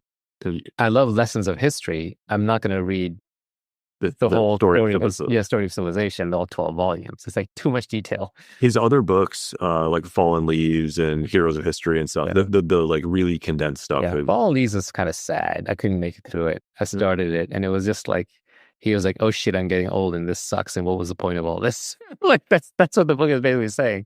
They cast him in a light that I didn't want to see him in. Maybe it gets better later, but I couldn't finish it. And by the way, even the lessons of history, if all you read was the lessons of history, that would not work. You need to have read enough specific history that you can see, oh yeah, I've seen this pattern before. So I've read plenty of history in my youth. So when I read the lessons of history, I can be like, I know what he's referring to and I have a rough sense, but I'm not going to, I don't have time to read 18 volumes on Genghis Khan now. Like, it's too late for that. I'll read 1 volume on Elon because it's highly relevant to my current world as well. But the lessons of Genghis Khan have to be distilled down much more at this point. We live in the TikTok generation. Yeah, imagine your opportunity cost of book selection, like just paying very careful attention to what you're feeding yourself. Yeah, and I think it's actually pretty easy. I think you just pick up a book and you just glance through it and you'll know. There's no obligation to finish a book or turn a page or even read it in sequence or in order or any of the sort. Buffett has a good line. It's like you can read the book, but you can't tell anyone about it. You can't tell anyone you read it. Yeah. That's a sign of a good book. Something I found myself wondering a couple times as I, refresh on all these ideas, is everything best pursued indirectly? I've seen, wealth is best pursued by exploring your genuine curiosity. Learning is best done by, reading whatever you're interested in. Even status is best pursued by serving others. Happiness is elusive if it's pursued too directly. Yeah. It may not be that everything is best pursued indirectly, but the things that seem very elusive are that way because they're best pursued indirectly, right? The stuff we have figured out, we don't talk about because we can pursue it directly. But the stuff that seems elusive is because it's best pursued indirectly. And there are different reasons for different things. In the case of wealth, it's because it's a competitive game. So someone who's really into what they're doing will always outcompete someone who's not into it. So that's where part of the indirectness comes from. Mm-hmm. And then if you're doing something purely selfish, you won't get the best people on your side. Mm-hmm. Like, for example, if you look at like porn or gambling or crypto, like especially the casino is part of crypto, you don't get the best team. You don't get good teams because the best people don't want to do that stuff. They don't want to work with you. So now you're in an industry where you just have like, sorry if I call them out, but low quality people working alongside you. And then you're just going to have a lower quality of life, and you're going to have people who are less ethical and kind of like, more hedonistic. In the case of happiness, you can't pursue it directly because the direct pursuit of pleasure causes addiction. And that leads to unhappiness that causes dopamine burnout. So the direct pursuit of that simply doesn't work. It burns out the receptor, that you're trying to like modulate in a good way. What were the others? Status is best pursued by serving and supporting others. Yeah, status can't be pursued directly because status is hierarchy, and it's a hidden hierarchy. Like, it's very hard to tell what status someone is. You have to glean it out. And saying that you're high status is low status, because if you're high status, you don't have to say it. Everyone knows it. And so directly pursuing status is a status lowering activity.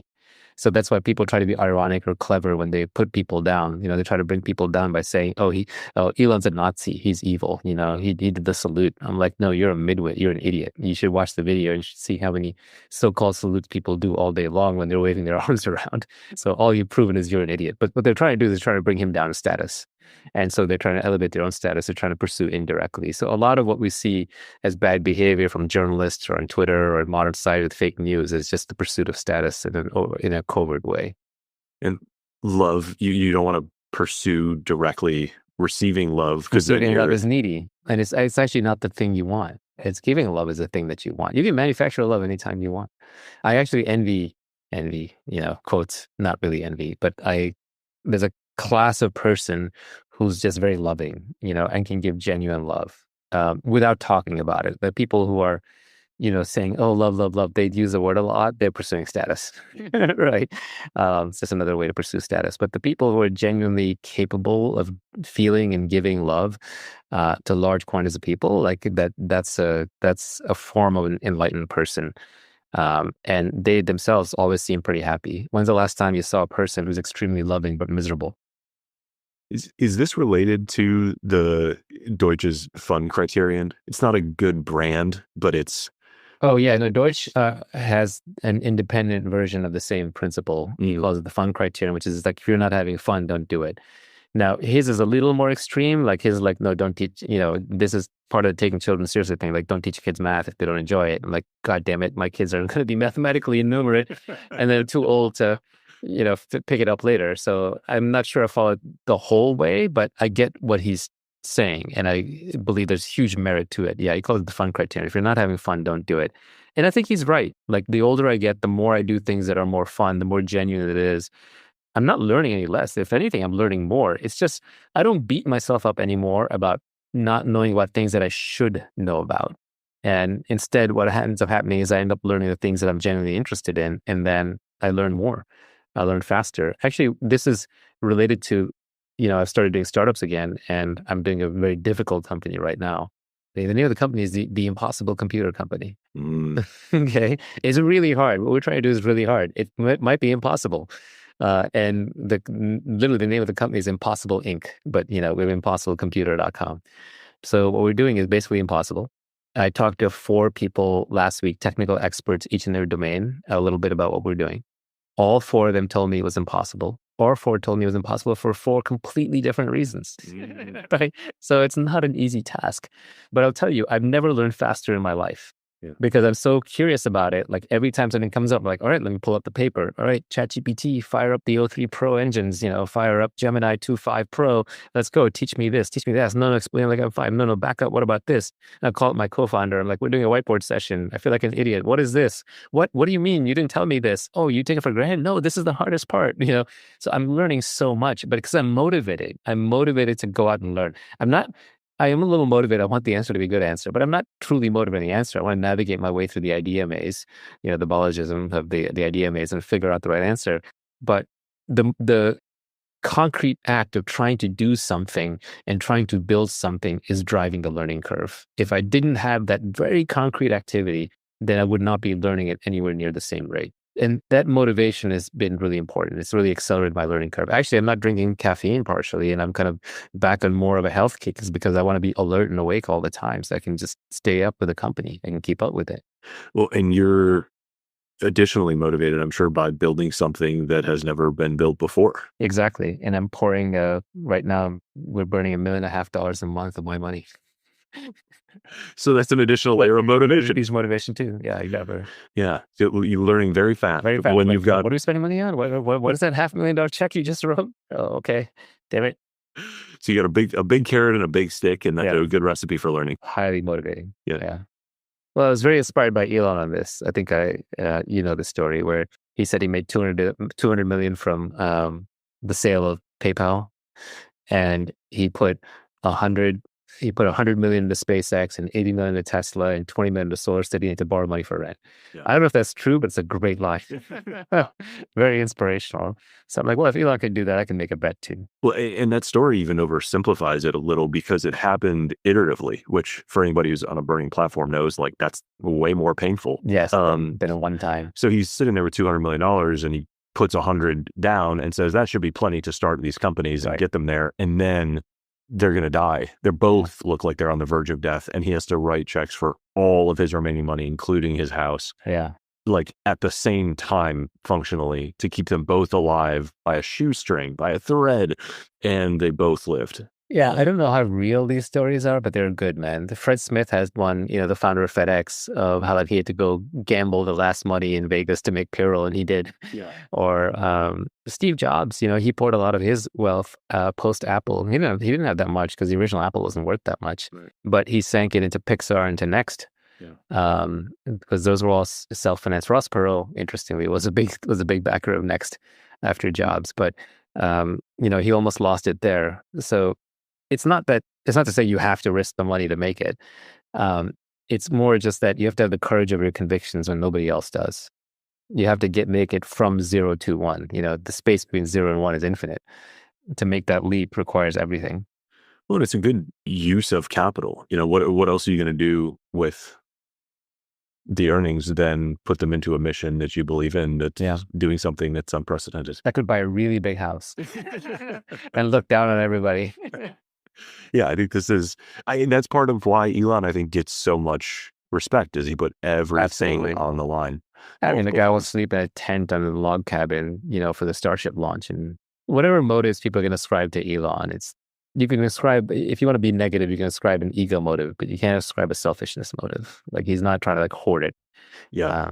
He took too much risk. Yeah, world's richest man was a byproduct, not a goal for him. Well, because similar to what you're doing, he is easily overlooked that he did the pre-seed and the seed and the A and the B for both Tesla and SpaceX basically himself. Right. So not only founder, but biggest funder. I got 2 capstone tweets here. Either create wealth or passive income, or become a monk, or do what you love more than money. What remains is taming the mind and the body, seeking truth, creating love and art. The world has nothing to offer you, and you are free. And that's a big checklist. Goals. The next one's even longer. I'll go through that one again. Either create wealth or passive income, or become a monk, or do something you love more than money. Okay, so that first line is my definition of retirement. Like, if you're doing something you love, or if you're a monk, or if you have a passive income, or if you're doing some, or if you have wealth, now you can retire. Like, you're basically done. So retire, and then what remains is taming the mind and the body, seeking truth, creating love and art. Yep. So that goes back to truth, love, and beauty, right? My favorite tweet of mine is, a fit body, a calm mind, a house full of love. Like, these things cannot be bought; they must be earned. And that's, again, puts the same themes back in wealth, happiness, health, and love. And a calm mind. Yeah. So knowing that, anything that you do to achieve any of those has to leave you in position to get those things that can't be bought. Right. And then, then there's the long one. Well, the world has nothing to offer The you. world is nothing to offer you. You're free. Yeah, exactly. And now, an enlightened person would say, well, I just found out I don't exist, so the world has nothing to offer me because the world doesn't exist. Like it's all just one big consensual conscious hallucination. Yeah. Right. So that's an easier path. I guess I want to find happiness and spiritual enlightenment and all those things, but I'm not willing to give up my world for it. I'm a greedy one, right? I might be the greediest person alive because I want to be, I want to be Elon. I want to be a successful entrepreneur. I want to be Teal. I want to be a successful investor. I want a great household life. I want to be healthy as long as I can. I don't mind being famous, but I also want to like, I'm not willing to give that up. So to me, the people who are aspiring to just be wealthy and successful, but not happy or enlightened, they're not greedy enough.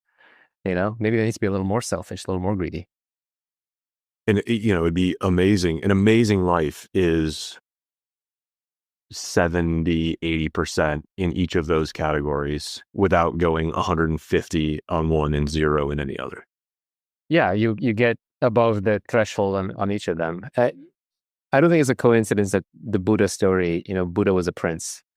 Or if you read all the old enlightenment stories in Vasistha's Yoga, the Ashtavakra Gita, it's always the king or the prince who's becoming enlightened. It's rarely like the peasant, because they were smart enough to realize the poor man has to, dig the fields. He has to figure out how to feed himself. He doesn't have the luxury of sitting around and contemplating and saying, who am I? So that's why in the tradition, either you're someone who gives up everything right at the beginning, you go become an ascetic, or and then you can like focus on mental freedom, or you start as a prince and you realize it's all worthless.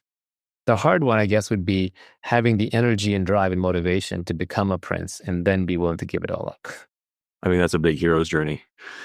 As you list all those things that, you want to be Elon Musk, you want to be Teal, or you want to be a great founder, a great investor. Yeah. I have to temper my expectations here because I'm old. So I don't have the energy level of the 20-year-olds. So I do have to bound my desires accordingly. Well, you've achieved a lot of them already. And I guess I'm curious, can you hold those desires in like a very gentle way where they don't harm you? Have you found a balance with, still striving, still hoping, but not? Yeah, no, I think you can. I think it can definitely be easier than all the people who are like in therapy or doing drugs or mental wrecks or feel attacked. But I was that person too. I think some of it is just aging, but a lot of it is just introspection and self-reflection and, just realizing that this all goes to zero anyway. What is the line in Christianity? Shrouds have no pockets, right? So you don't take anything with you. It is all just a grand adventure. A friend of mine has a good phrase that he uses where he says end game content.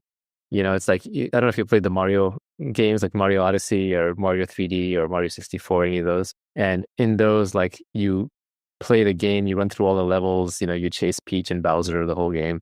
And then at the end, you're done. And then they give you like a level where it's just like all gold and toads and mushrooms, and you just run around, you jump and you play, and you're having it's fun, but the stakes are very low, right? So it's all entertaining. It's end game content, and you can play it for a little while. So I kind of feel like I'm in end game content, where it's like I got nothing to lose at this point. Okay, I might lose some money, little reputation. I don't care about that. I'm fine falling on my face in public, but I get to play without fear.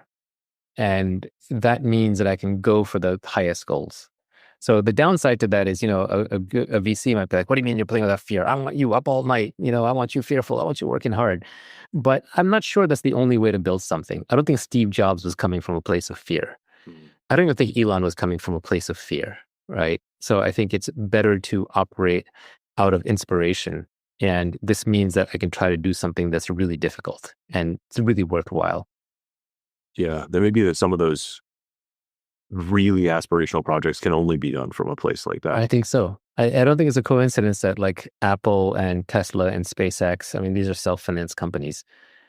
Most of the great companies are either self-financed or they break out very early before they really need venture capital. So Google broke out. They raised VC just to get John Doerr and Mike Mertz on their board, but they were already at escape velocity. Microsoft, they were done. Microsoft as well. They took a tiny check from one investor, but they were already off to the races. Same way with I think Amazon was profitable very quickly. They did take a small investment, but it's not, none of these giant companies did like round after round after round, grinding it out to the standard path. The truly largest companies did not do that. Or Facebook got profitable very, very fast, right? Because of the network effect. So either they got profitable very quickly and they almost didn't need the venture capital, or they were self-financed by a visionary entrepreneur. But it's very rare that one of the huge, iconic, great companies was built by round after round after round of venture capital. That's a heresy. There you go. Yeah, good. Yeah, I don't have a lot of respect for investors. I don't disrespect them. I think they're an important part of the ecosystem, and I'm a capitalist, but I don't think they need to pat themselves on the back. Do you think wanting some things are mutually incompatible? I mean, they have to be, right? Yeah, well, back to the only true test of intelligence is whether you get what you want out of life. Like, I mean, the biblical phrase, like, easier for rich man to pass for camel to pass through the eye of a needle than for rich man to get into heaven. What I interpret that as is like, if you're pursuing material things, you can't pursue spiritual things, right? You can't both be successful in this material life and striving for it and living the life of a merchant and then also be a Buddha. So they might be mutually contradictory. I think I was up late one night and I was stretching. And I was like, man, I should just make sure stretching is always part of my routine. I was like, what is my routine? What am I trying to do here? So then I just typed that out and then I tweeted that out. And I got one of the highest compliments I ever got a tweet, which is this guy, I think M. Mayer. He said, oh, you wrote the book. Yeah. You put a book in a tweet with this one. And I've seen so many people replicate this. So it's clearly kind of resonant. Yeah, there was a mistake in there though, which kind of sucks. There was one thing that I would swap out at the end. All right, correct me when I get here. Fast, lift, sprint, stretch, and meditate. Build. So hold on. Fast, lift, sprint, stretch, meditate. So that's all the physical stuff. Yep. Yeah, kind of the morning routines, daily workout thing. And I like that it's first because you're starting with health as your first priority. That's right. Build, sell, write, create, invest, and own. Yeah, so this is the making money, the wealth part. Yeah. Productize yourself, build or buy equity in a business, read, reflect, love, seek truth, and ignore society. Truth and love, along with a healthy dose of selfishness. Make these habits. Say no to everything else. Yeah, habits, because that's the only way you stick with them. Avoid debt, jail, addiction, disgrace, shortcuts, and media. Right. So I replace one part in here, which is, I think I replace shortcuts with sugar or something else. It's actually in the tweet. I have a follow-up on that tweet saying, oh, I wish I replaced. I have to look it up, but I think that's what I wanted to replace. And my favorite part is actually the coda here, which is relax. Victory is assured. That's right. Relax. That's the gently downstream part. I'd say exactly what I was thinking. Do it merrily and go gently. Exactly. Yeah. Thank you. Thank you. It's great. Hello and welcome. It's been 5 years since the Almanack of Naval first came out. And to honor that, Naval and I wanted to do a special edition for you. We spent the day together and recorded over 4 hours of our conversation. Now we're sharing that here with you, updating and expanding the key ideas in the book. Like everything else in the Almanack of Naval, this version is being made available for free, in addition to the audiobook available on your favorite platform. This book has grown as a word-of-mouth phenomenon, being gifted and recommended, ultimately reaching millions of people all over the world in 40 languages. I hope you will help these good ideas continue to spread. Now, thank you for joining us. Let's dive in.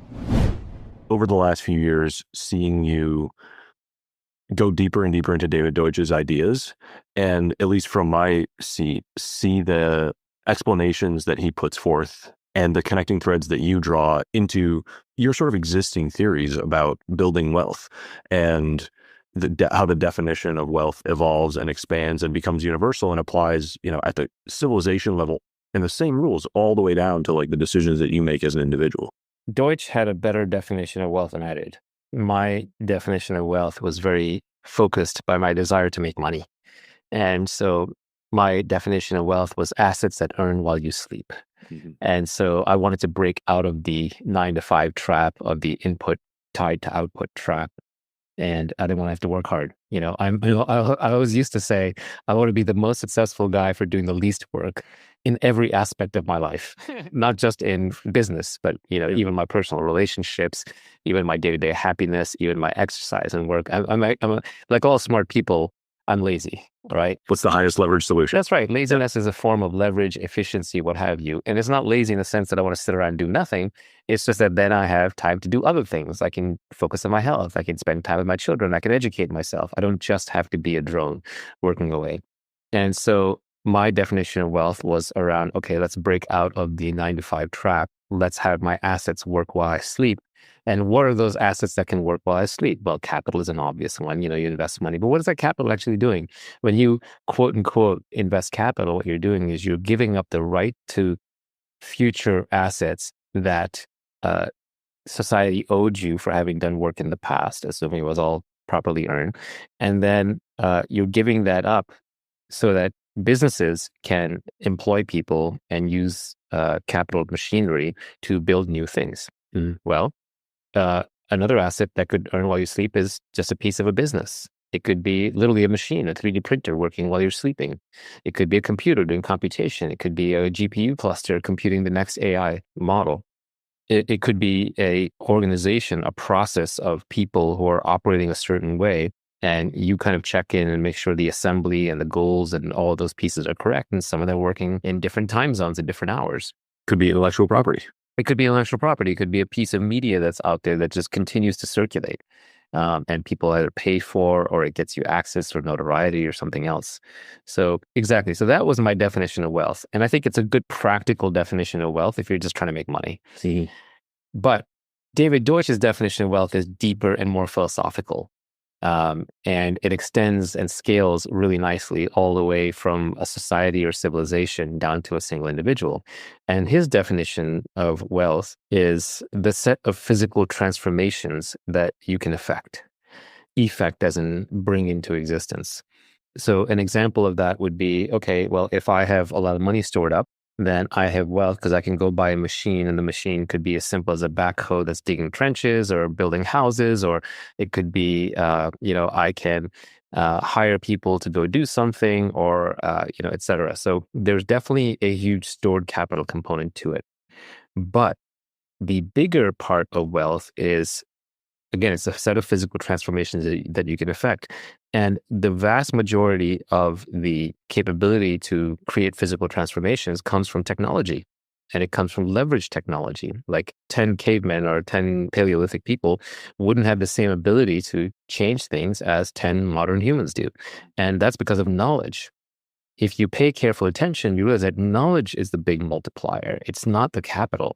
So this is one thing where Marx was completely wrong. One of the many reasons why Marxism completely fails, leave aside the obvious that it, wrong incentives, is that the value is not in the capital. It's not in the factories. It's in the knowledge. If you removed Elon Musk from SpaceX, you can't capture his wealth. It disappears because the knowledge just disappears. SpaceX is less valuable. It is not a pie to be divided up. It is a group of very intelligent people held together by a common mission who are continually affecting change, and you're funding them and betting on that. It's not a piece of gold that you can slice off a chunk and take it and then melt it down. Even that, by the way, doesn't have much value. Gold doesn't have much value. Gold is a pointer to actual value. It's just a scarce metal you can use to trade value. But the actual value is not in the gold. The value is in the people doing things. So as a society gains new knowledge, it becomes wealthier. As an individual gains new knowledge, they become wealthier. Yes, for example, I am wealthy by conventional standards, but my earning power is also the highest it's ever been. Why? Because I have tremendous knowledge, and people have knowledge that I have knowledge. And so because of that, I can effect change at a very big level. What did I get famous for? For doing my startups? No, not really. What am I proudest of? Startups? I don't know. Startups come and go. I'm proud of it in the sense that I got to be a man in the arena and I got to actually do something. What I seem to have gotten popular for is just for thinking through and then articulating things in a certain way. And that's knowledge, right? And this brings me back to earlier, we were talking about, timeless knowledge and wisdom and kind of modern knowledge. Modern knowledge, like knowledge about things, knowledge how to build cars and computers and robots and all that, that knowledge is transmissible. One person can discover it, they can convey it to the next person can then, take it on and duplicate and copy it. It makes everybody wealthier. knowledge about human nature, knowledge about what is a good life, what is the purpose of life. As Aristotle said, eudaimonia, or I'm saying that wrong. I don't speak Latin or Greek. It's a lot of vowels. Yeah, it's a lot of vowels, but it's basically like, how do you live a happy life? Like that's a very practical philosophy. That knowledge, that wisdom is very hard to convey. Wisdom is very simple. If wisdom could be communicated, we'd all be wise and we'd all be done. But it always has to be stitched in with personal experience, and it has to be recreated inside the listener. You cannot just copy. It's not a process that you can copy. So wisdom is something that you need to hear over and over and over again. And you need to hear it in 1,000 different ways, in 1,000 different contexts, until you're going through your own life, and then you do something and then it clicks and you're like, oh, this guy said that in this particular way and that resonates with me in this moment. And then you think it through and you stitch it into your worldview and it becomes part of your value system. And the problem is, if you've already heard it said a certain way, either too early or too many times, it's a cliche and everyone's going to roll their eyes, right? So like one of the things I think some of the greatest wisdom in the world is in nursery rhymes, right? Like row, row, row your boat. Like find me a greater piece of wisdom than that. It's very hard. Row, row, row your boat gently down the stream, right? Merrily, merrily, merrily, merrily, life is but a dream. There's a lot of wisdom in that. Life is like a river, right? It is kind of flowing. It's flowing at a certain pace. You do want to row. You don't want to just sit there. You want to be gentle about it. You don't want to splash around too hard. You want to keep a good attitude merrily. And life is a dream because the whole thing disappears and you're gone, right?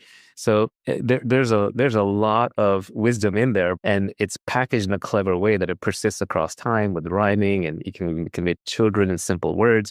But at the same time, if I gave that to you as wisdom in a book, you would just laugh because it's too cliched. It's too simple. You heard it too early, in some ways. Yeah, I feel like the Naval detractors, quote unquote, most common criticism is like, oh, it's fortune cookie, or it's a cliche, or everybody knows that. And my response is like, that's Lindy. Like, yeah, the cliche is Lindy. All I'm trying to do there is, and I'm saying it mostly for myself. So even when I edit my tweets, because I think I'm more likely to remember it in a different way than I originally phrased it, is I'm trying to say something true in an interesting way. That's literally it. And even if the truth has been said before, and any truth about human nature has been said before, it is a repetition by definition. I don't mind repeating it because it's in an interesting way. And I just figured it out in such a way that it's going to stick with me. And maybe someone else there will figure it out in a way that'll stick with them when I say it this way. And more interestingly, maybe they'll say something back, which will cause me to reevaluate and expand what I just thought.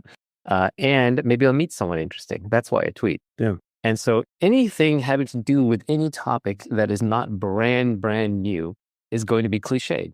So if you want to only stick to brand new topics, what are you left with? Well, you're left with contemporary storytelling, like what did Kim Kardashian have for breakfast, or what policy is Donald Trump fighting with the Supreme Court justice or whatever over today.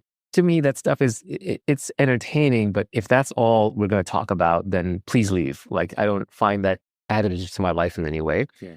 Or we can talk about things that are new. We can talk about the latest breakthrough in an AI model, or we can talk about the latest way to do image generation, or we can talk about the latest way that people are building drones or what have you.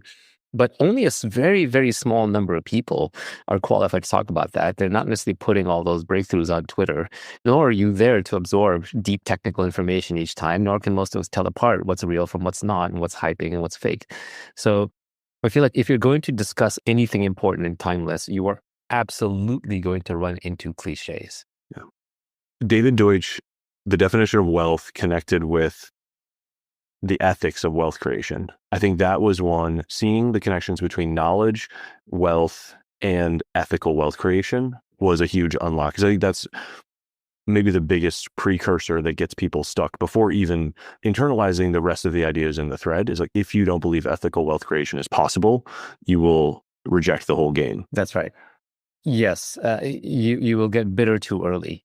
Yeah. And it kind of sucks when people do that. Like the common critiques of capitalism are all around cronyism, or sort of, the Federal Reserve money printing, or handing out favors to bankers and so on. There's no question when money is involved, when wealth is involved, not just a portion of the efforts, but the majority of efforts will go into siphoning, controlling, defending, fighting over, slicing up wealth. The majority.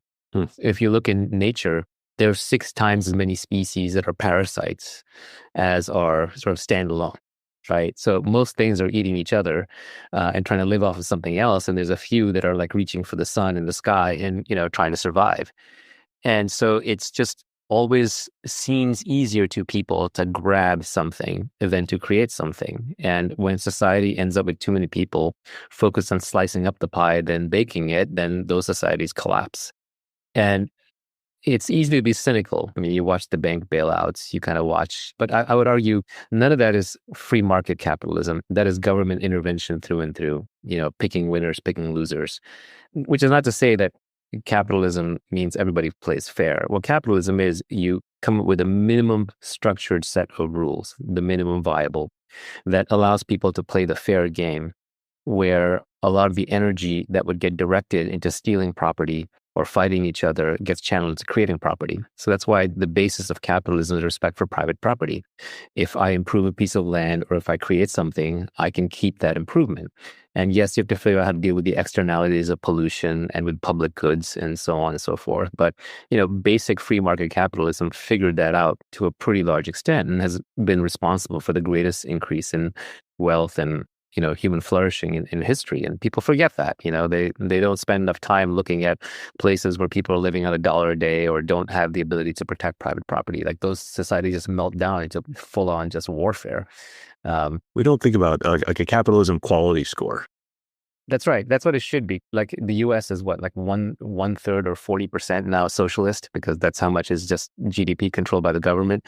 And then there's by state, federal, and local governments. And then you've got another 20 or 30% that's just drawn by regulation, or it's in sectors like education and healthcare, which are basically quasi-government run. So even here, the private sector is quite small and shrinking. And it's just like, how much of a load can that carry before, people give up or they flee? Or actually, the failure case for the US is the best and brightest no longer immigrate here.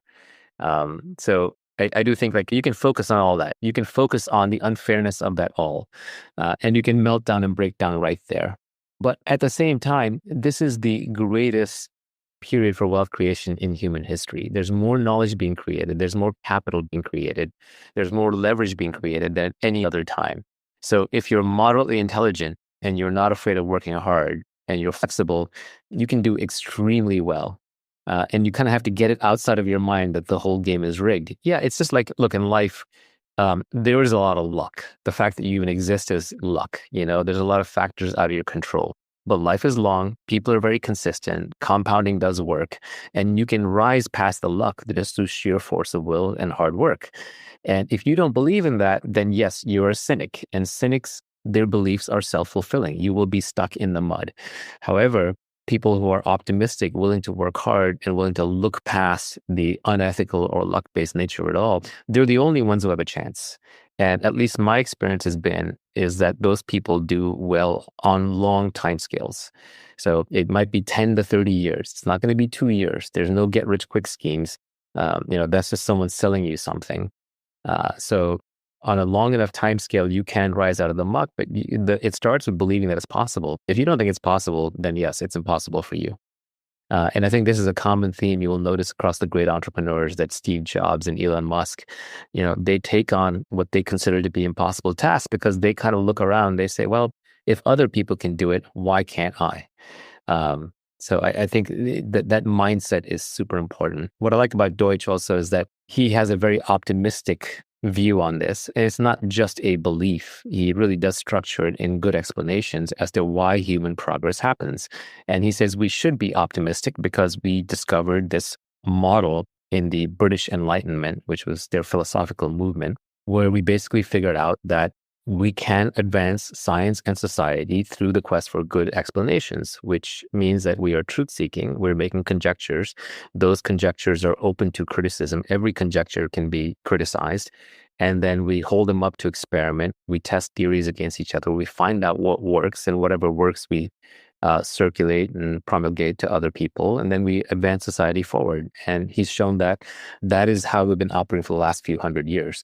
And time periods like this have existed in the past, maybe during the Italian Renaissance, maybe during the Greek sort of Enlightenment age, maybe during the Industrial Revolution onwards. And we would be foolish to lose that or extinguish that.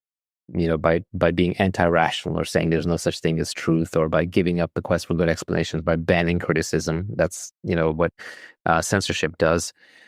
Or by believing that certain people, like big science always has the answers. So there is reason to be optimistic as long as we don't let go of this method of advancing. And this method of conjecture and criticism leading to good explanations is the real scientific method.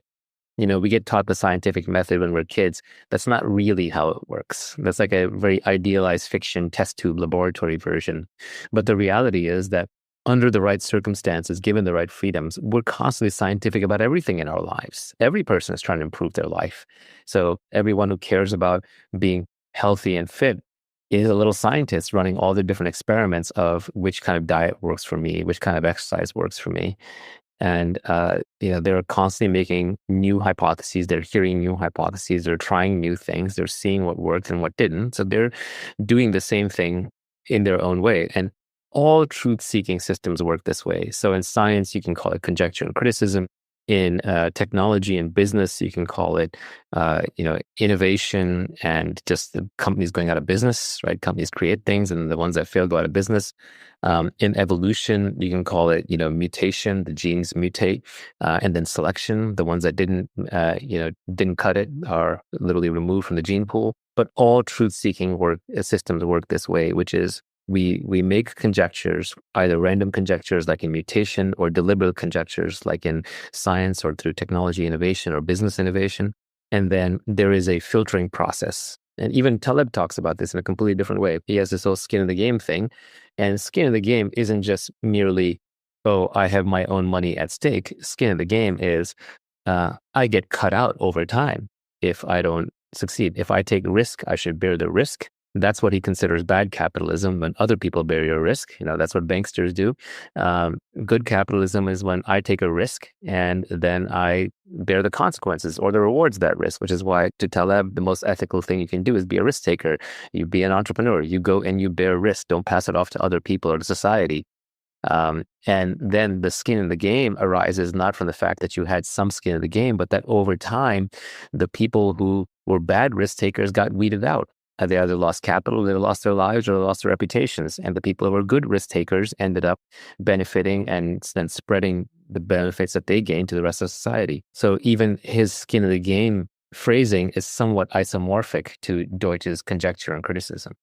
Yeah, I think that's why accountability was such an important reframe from entrepreneurs take risk, because accountability bakes in this, you personally bear the upside and the downside. You don't want risk for risk's sake. You want to conspicuously, directly, and publicly take a risk. Yeah, this is why I think Buffett and Munger were a little opposed to investment banks going public, because investment banks used to be partnerships, LLCs, where the individual partners would take on risk. LLCs only protect you so much. If the partners do something bad, you can have risk flow through to them. On the flip side, once you go public as a big faceless corporation, you can hide behind the CEO, you can be on the board, and they can take risks that can bankrupt society. Society has to bail them out because they kind of levered up and they put the whole financial system at risk. But somehow they themselves still get paid and walk scot-free and get to keep their assets, their personal assets, they're fine. So it's this pushing risk off into society through a corporate liability shield. I think, Buffett and Munger pointed out that was not a good thing. Yeah, Munger is a great, the people who make unethical behavior impossible are some of the effective saints of the civilization. Right. So he talks about double entry bookkeeping, a cash register, and so on. Yeah. I mean, the problem is unethical is, it's a fuzzy line, right? Different people have different morality. It's easier to be moral when you're not in the ring yourself doing anything or fighting anything or building anything, because then you can just get on your moral high horse. So academics and journalists can pretend to be the most moral people when they don't actually do anything, right? So on the flip side, you have, like, for example, in the AI race, people are swallowing up all the copyrighted content and then later saying, oops, sorry, I ate your homework, and spit it back out. So this is a difficult conversation. It's not like a one-size-fits-all glib answer. Is there a sense where ethics and morals around how we conduct capitalism is like the bottleneck of progress? You're saying are ethics or morals a bottleneck to progress? Yeah. And as we think about like how effective capitalism is in relation to how many people are makers versus takers, Yeah. and there's culture and there's regulation and there's so many inputs to that. Yeah, there are. I mean, I think actually the biggest impediment to progress, I think, is, believe it or not, I think it's size, right? As of what? Size of institutions, size of countries, size of groups. Because the larger the group you have, the more groupthink you have. And groups don't admit mistakes. Groups don't search for truth. Groups search for consensus. Only individuals or very small teams of people can search for truth. Large groups have to have consensus or they fall apart. They fight with each other and they degenerate. So groups don't change their minds. Groups don't apologize. It's mobs. And so I think the best situation comes from when you have small groups of people who are each responsible for both the benefits and the losses. They have skin in the game, that are able to take risks. So, for example, in religion, you want to see back in Europe, and it was hundreds of religions, and they were each trying their own thing, and they came to the new world, and then you kind of got to see which worked and which didn't. In technology and in business, you want to see lots of city-states with different policies. You want to see lots of companies competing with each other. So humans do best when we're small groups competing. But the problem with this is that competition breaks into warfare. So religions, responsible for a lot of bloodshed when they're next to each other. These little city-states always end up fighting and being consolidated. These little businesses, they end up being swallowed up by larger ones, or there's monopoly effects when one of them ends up in charge. So an ideal society really understands how to federalize, how to create lots and lots of small competing, but not in a physical kinetic competition, but in a virtual competition, figures out how to harness all of that energy, that competitive energy, to create great things. And so the US benefited from being federalist, from having 50 states with 50 different regulatory systems and 50 different experiments being run on the governance level. And it benefits from capitalism, which is lots of small companies competing. But where it breaks down is when you have a small number of big monopolies, or you have like big banks that have taken over the government, or the government running education and healthcare, or when you end up with all 50 states only being allowed to compete in small things, but you have three-letter agencies and giant federal taxes running everything from DC. So that's when the system starts breaking down. So I think that the most flourishing systems are the ones where you have small countries, you have small tribes, and you have small companies competing against each other in a non-violent way.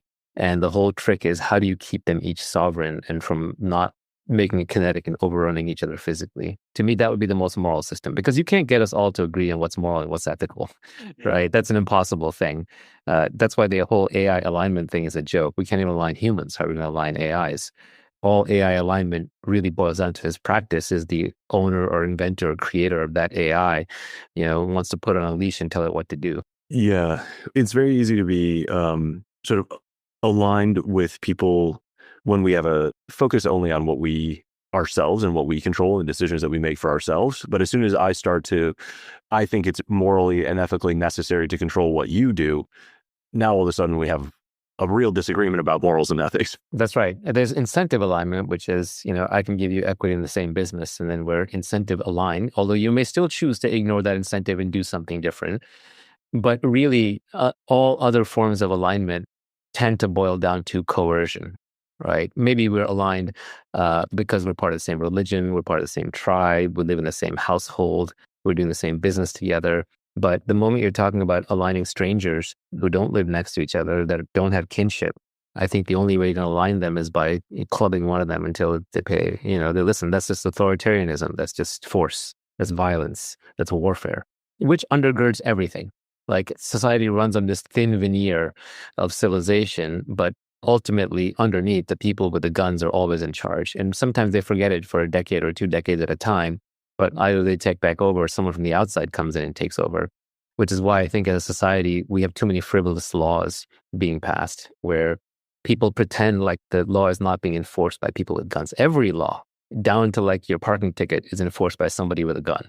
Because if you don't pay that parking ticket, then they're going to summon you to court. And then if you don't go to court, then they're going to send somebody to your house. And if you don't answer that, then they'll put out a warrant for your arrest. And if you don't turn yourself in, then people with guns will come after you. So at the end of the day, if you just follow that down, it's amazing how few people seem to realize this, but everything is enforced by people with guns. And then those people with guns, you're giving them guns and telling them to enforce laws. And of course, it's human nature, especially as that organization becomes larger. They will start enforcing it preferentially. They'll enforce it a little bit harder against their enemies and a little bit softer against their friends. It's like that South American dictator who famously said, for my friends, everything, for my enemies, the law, right? Because the law is just whatever the biggest gang agrees upon.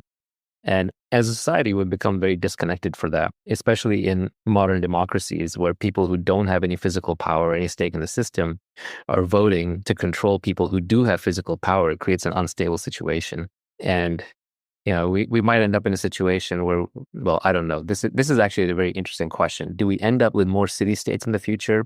Do we end up with more small dictatorships or small kinships of organized people with weapons carving out little fiefdoms? Or do we ossify into a small number of very large states? In my mind, there's nothing worse than a global government, like a single government running everything, because it's a one-size-fits-all. It's a panopticon, and it's much more likely to end up like, China or Russia kind of control them, the truly democratic republic. And even because democracies have a habit of electing dictators, and that's a one-way street. I want to see if we can play with some of the David Deutsch ideas in a business and judgment context, right? Mm-hmm. If good explanations are hard to vary, are good products hard to vary? Absolutely. Good products are hard to vary. So hard to vary means that you can't change the details without the thing breaking or falling apart or no longer being a good explanation. So one of the ways you recognize them is you look back at the explanation and you say, well, how could it have been otherwise? There's no other thing which would fit all the facts. It's like when you put a puzzle piece in the right spot in a puzzle, like, oh, of course it had to be that one because no other piece will fit if it doesn't have this piece and this part jutting out and this hole over here. So the same way, good products are hard to vary. So if you look at an iPhone, for example, it's hard to change the characteristics of the iPhone without breaking what makes it great. And in fact, their original form factor, when they launched, I think it was in 2007, is still quite similar to the form factor today. It hasn't really changed, right? They nailed the basic form factor. Same way with like the laptop form factor, right? It still hasn't changed back from the original days. So good products are very hard to vary. They do have a very unique set of interlocking parts that then allows them to be greater than the whole. There's this concept in complexity theory called emergence. And emergence is when you take a whole bunch of different parts and you put them together and something new emerges that you did not expect. A new capability emerges. But one of the interesting parts is that the parts that you put together below, you didn't give them more freedom. You gave them constraints. You actually locked them together in certain ways. And by constraining the way in which they could operate, some new capability emerged above. So it was the constraints that created the capability above. And so that's a little counterintuitive, right? Because you would think more freedom leads to more freedom. No, in this case, it was constraints. Same way, like if you look at a corporation or a contract is a voluntary constraints that we enter into to go create something in the future. Like a marriage contract is to go create children in the household, or like a company is a contract to go create an equity-bearing entity where we agree in advance how we're going to split up the proceeds and who's going to do the work and how you're going to get the capital. So to be able to create things, you actually have to be able to constrain things. Once the things are locked together, they're hard to vary. You can't remove a component, nor can you change a component without the thing falling apart. And that's why like a good product is simple. It actually by simple, it doesn't mean like inordinately simple. It doesn't mean like Eli 5 simple necessarily, but it means that you remove the parts that are unnecessary. Elegant. It's elegant, yes. So there was a Antoine de Saint-Exupéry quote where he says, the airplane wing is perfectly designed not because there's nothing left to add, but because there's nothing left to take away, right? You can't take it away. It is platonic. It is the platonic ideal of an airplane wing. It is hard to vary. So a good product is similarly hard to vary. one of the conundrums that people come up with these days is why are all things converging on the same design? Why do all cars look the same, right? It's because we're doing wind tunnel testing now. And so we know that that's like the most efficient model and we want efficient. So all the cars now look windswept. It's hard to vary out of that design unless you're doing it to be ironic or to stand out, like maybe, Elon with the Cybertruck, where it's like, I got so much power, I don't care. But I'll bet you that thing is wind tunnel tested too. It's angular and wind tunnel tested as opposed to like streamlined and wind tunnel tested. But good products are hard to vary because they also encapsulate knowledge. And as you gain knowledge, you put that into the product. And what technology does is it's the automation of knowledge. You figure something out, and then you figure out how to automate it, and then you figure out how to scale that automation. You figure out how to distribute that scaled automation. And that embedded knowledge is hard to vary because underneath that is a good explanation.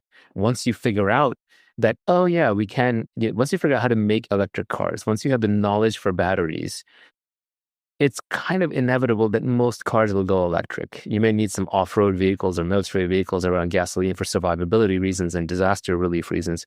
But for the average everyday consumer, they don't want to drive to the gas station and get smelly oil that can blow up on them and put it into this Rube Goldberg machine of parts and then have controlled explosions driving pistons while they, go down the seat. It's going to look in 50 years, like when you see those images of guys riding steam engines, where like the early cars are literally steam engines with boilers and coal. Like it's going to look like that, right?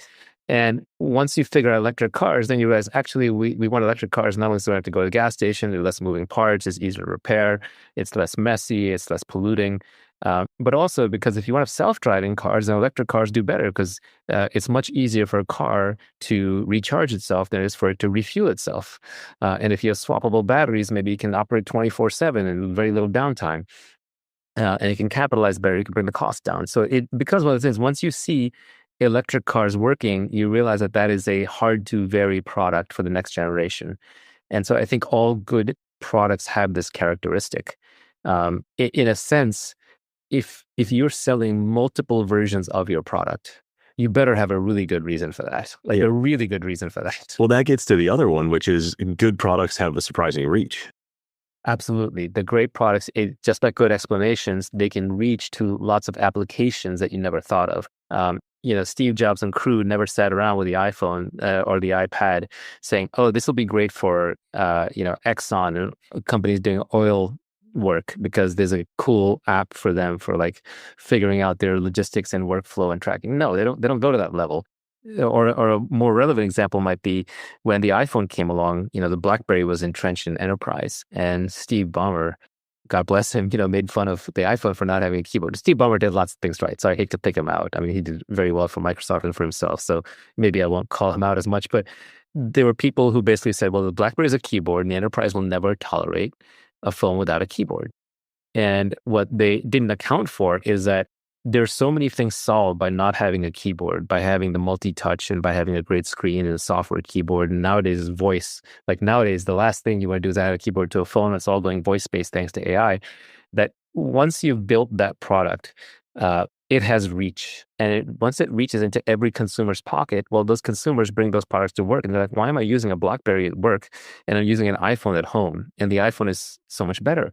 And the knowledge is the Deutsch definition. Knowledge is a thing that stays persistent in the environment. It replicates itself in the environment. Genes that are encode proper knowledge on how to adapt into the environment, they replicate. Those genes get passed down. Genes that are incorrect, that are false, they do not replicate in the environment. They get weeded out of the gene pool. The same is true of ideas. If I give you an idea for how to make money, or if I give you even a general principle, or I give you a specific thing to go out and do, and it fails, you're not going to keep that knowledge. You're not going to spread that knowledge. So knowledge is persistent in the environment. And once you've created knowledge, and once the knowledge of multi-touch screens was created, then the knowledge of keyboards was obsolete, at least in that context. And the BlackBerries got replaced by iPhones when people who brought their iPhones in from home and would use them at work instead of using BlackBerries, and the IT guys got outvoted because ultimately they're there to provide a service to the rest of the company and not to run the company. And then also technology has deeply winner-take-all network effects. All technology does. It just is more obvious in some cases than others. Like something like a Facebook or a WhatsApp has an extremely visible network effect. Apple does too because of developer platforms. But even things like Amazon, which you would have thought would not have a network effect. Back in the day, we thought there'd be zillions of e-commerce stores involved in a death struggle to the bottom.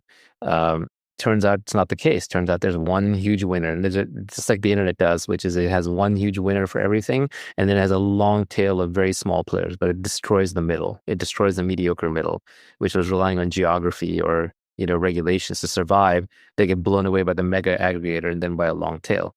But all of technology has network effects and has scale economies. So the best product gets to amortize its development over the largest user base. And so it has the most things thought through, it has the most support, it has the most latest bleeding edge technology. It doesn't matter how rich you are. You can't buy a better phone. There's no amount of money you can spend to buy a better phone, the latest iPhone, the latest Android phone. Like, that's it, right? We all have access to the same phone because there is an R&D budget of hundreds of billions of dollars that has gone into the smartphone supply chain and into the current smartphone designs. So if you're rich, all you can do is you can like encrust it with diamonds in a kind of a sad attempt to look special, but you really just look like an idiot. Or it's like cars. Like, really expensive cars are not better. They're just weirder.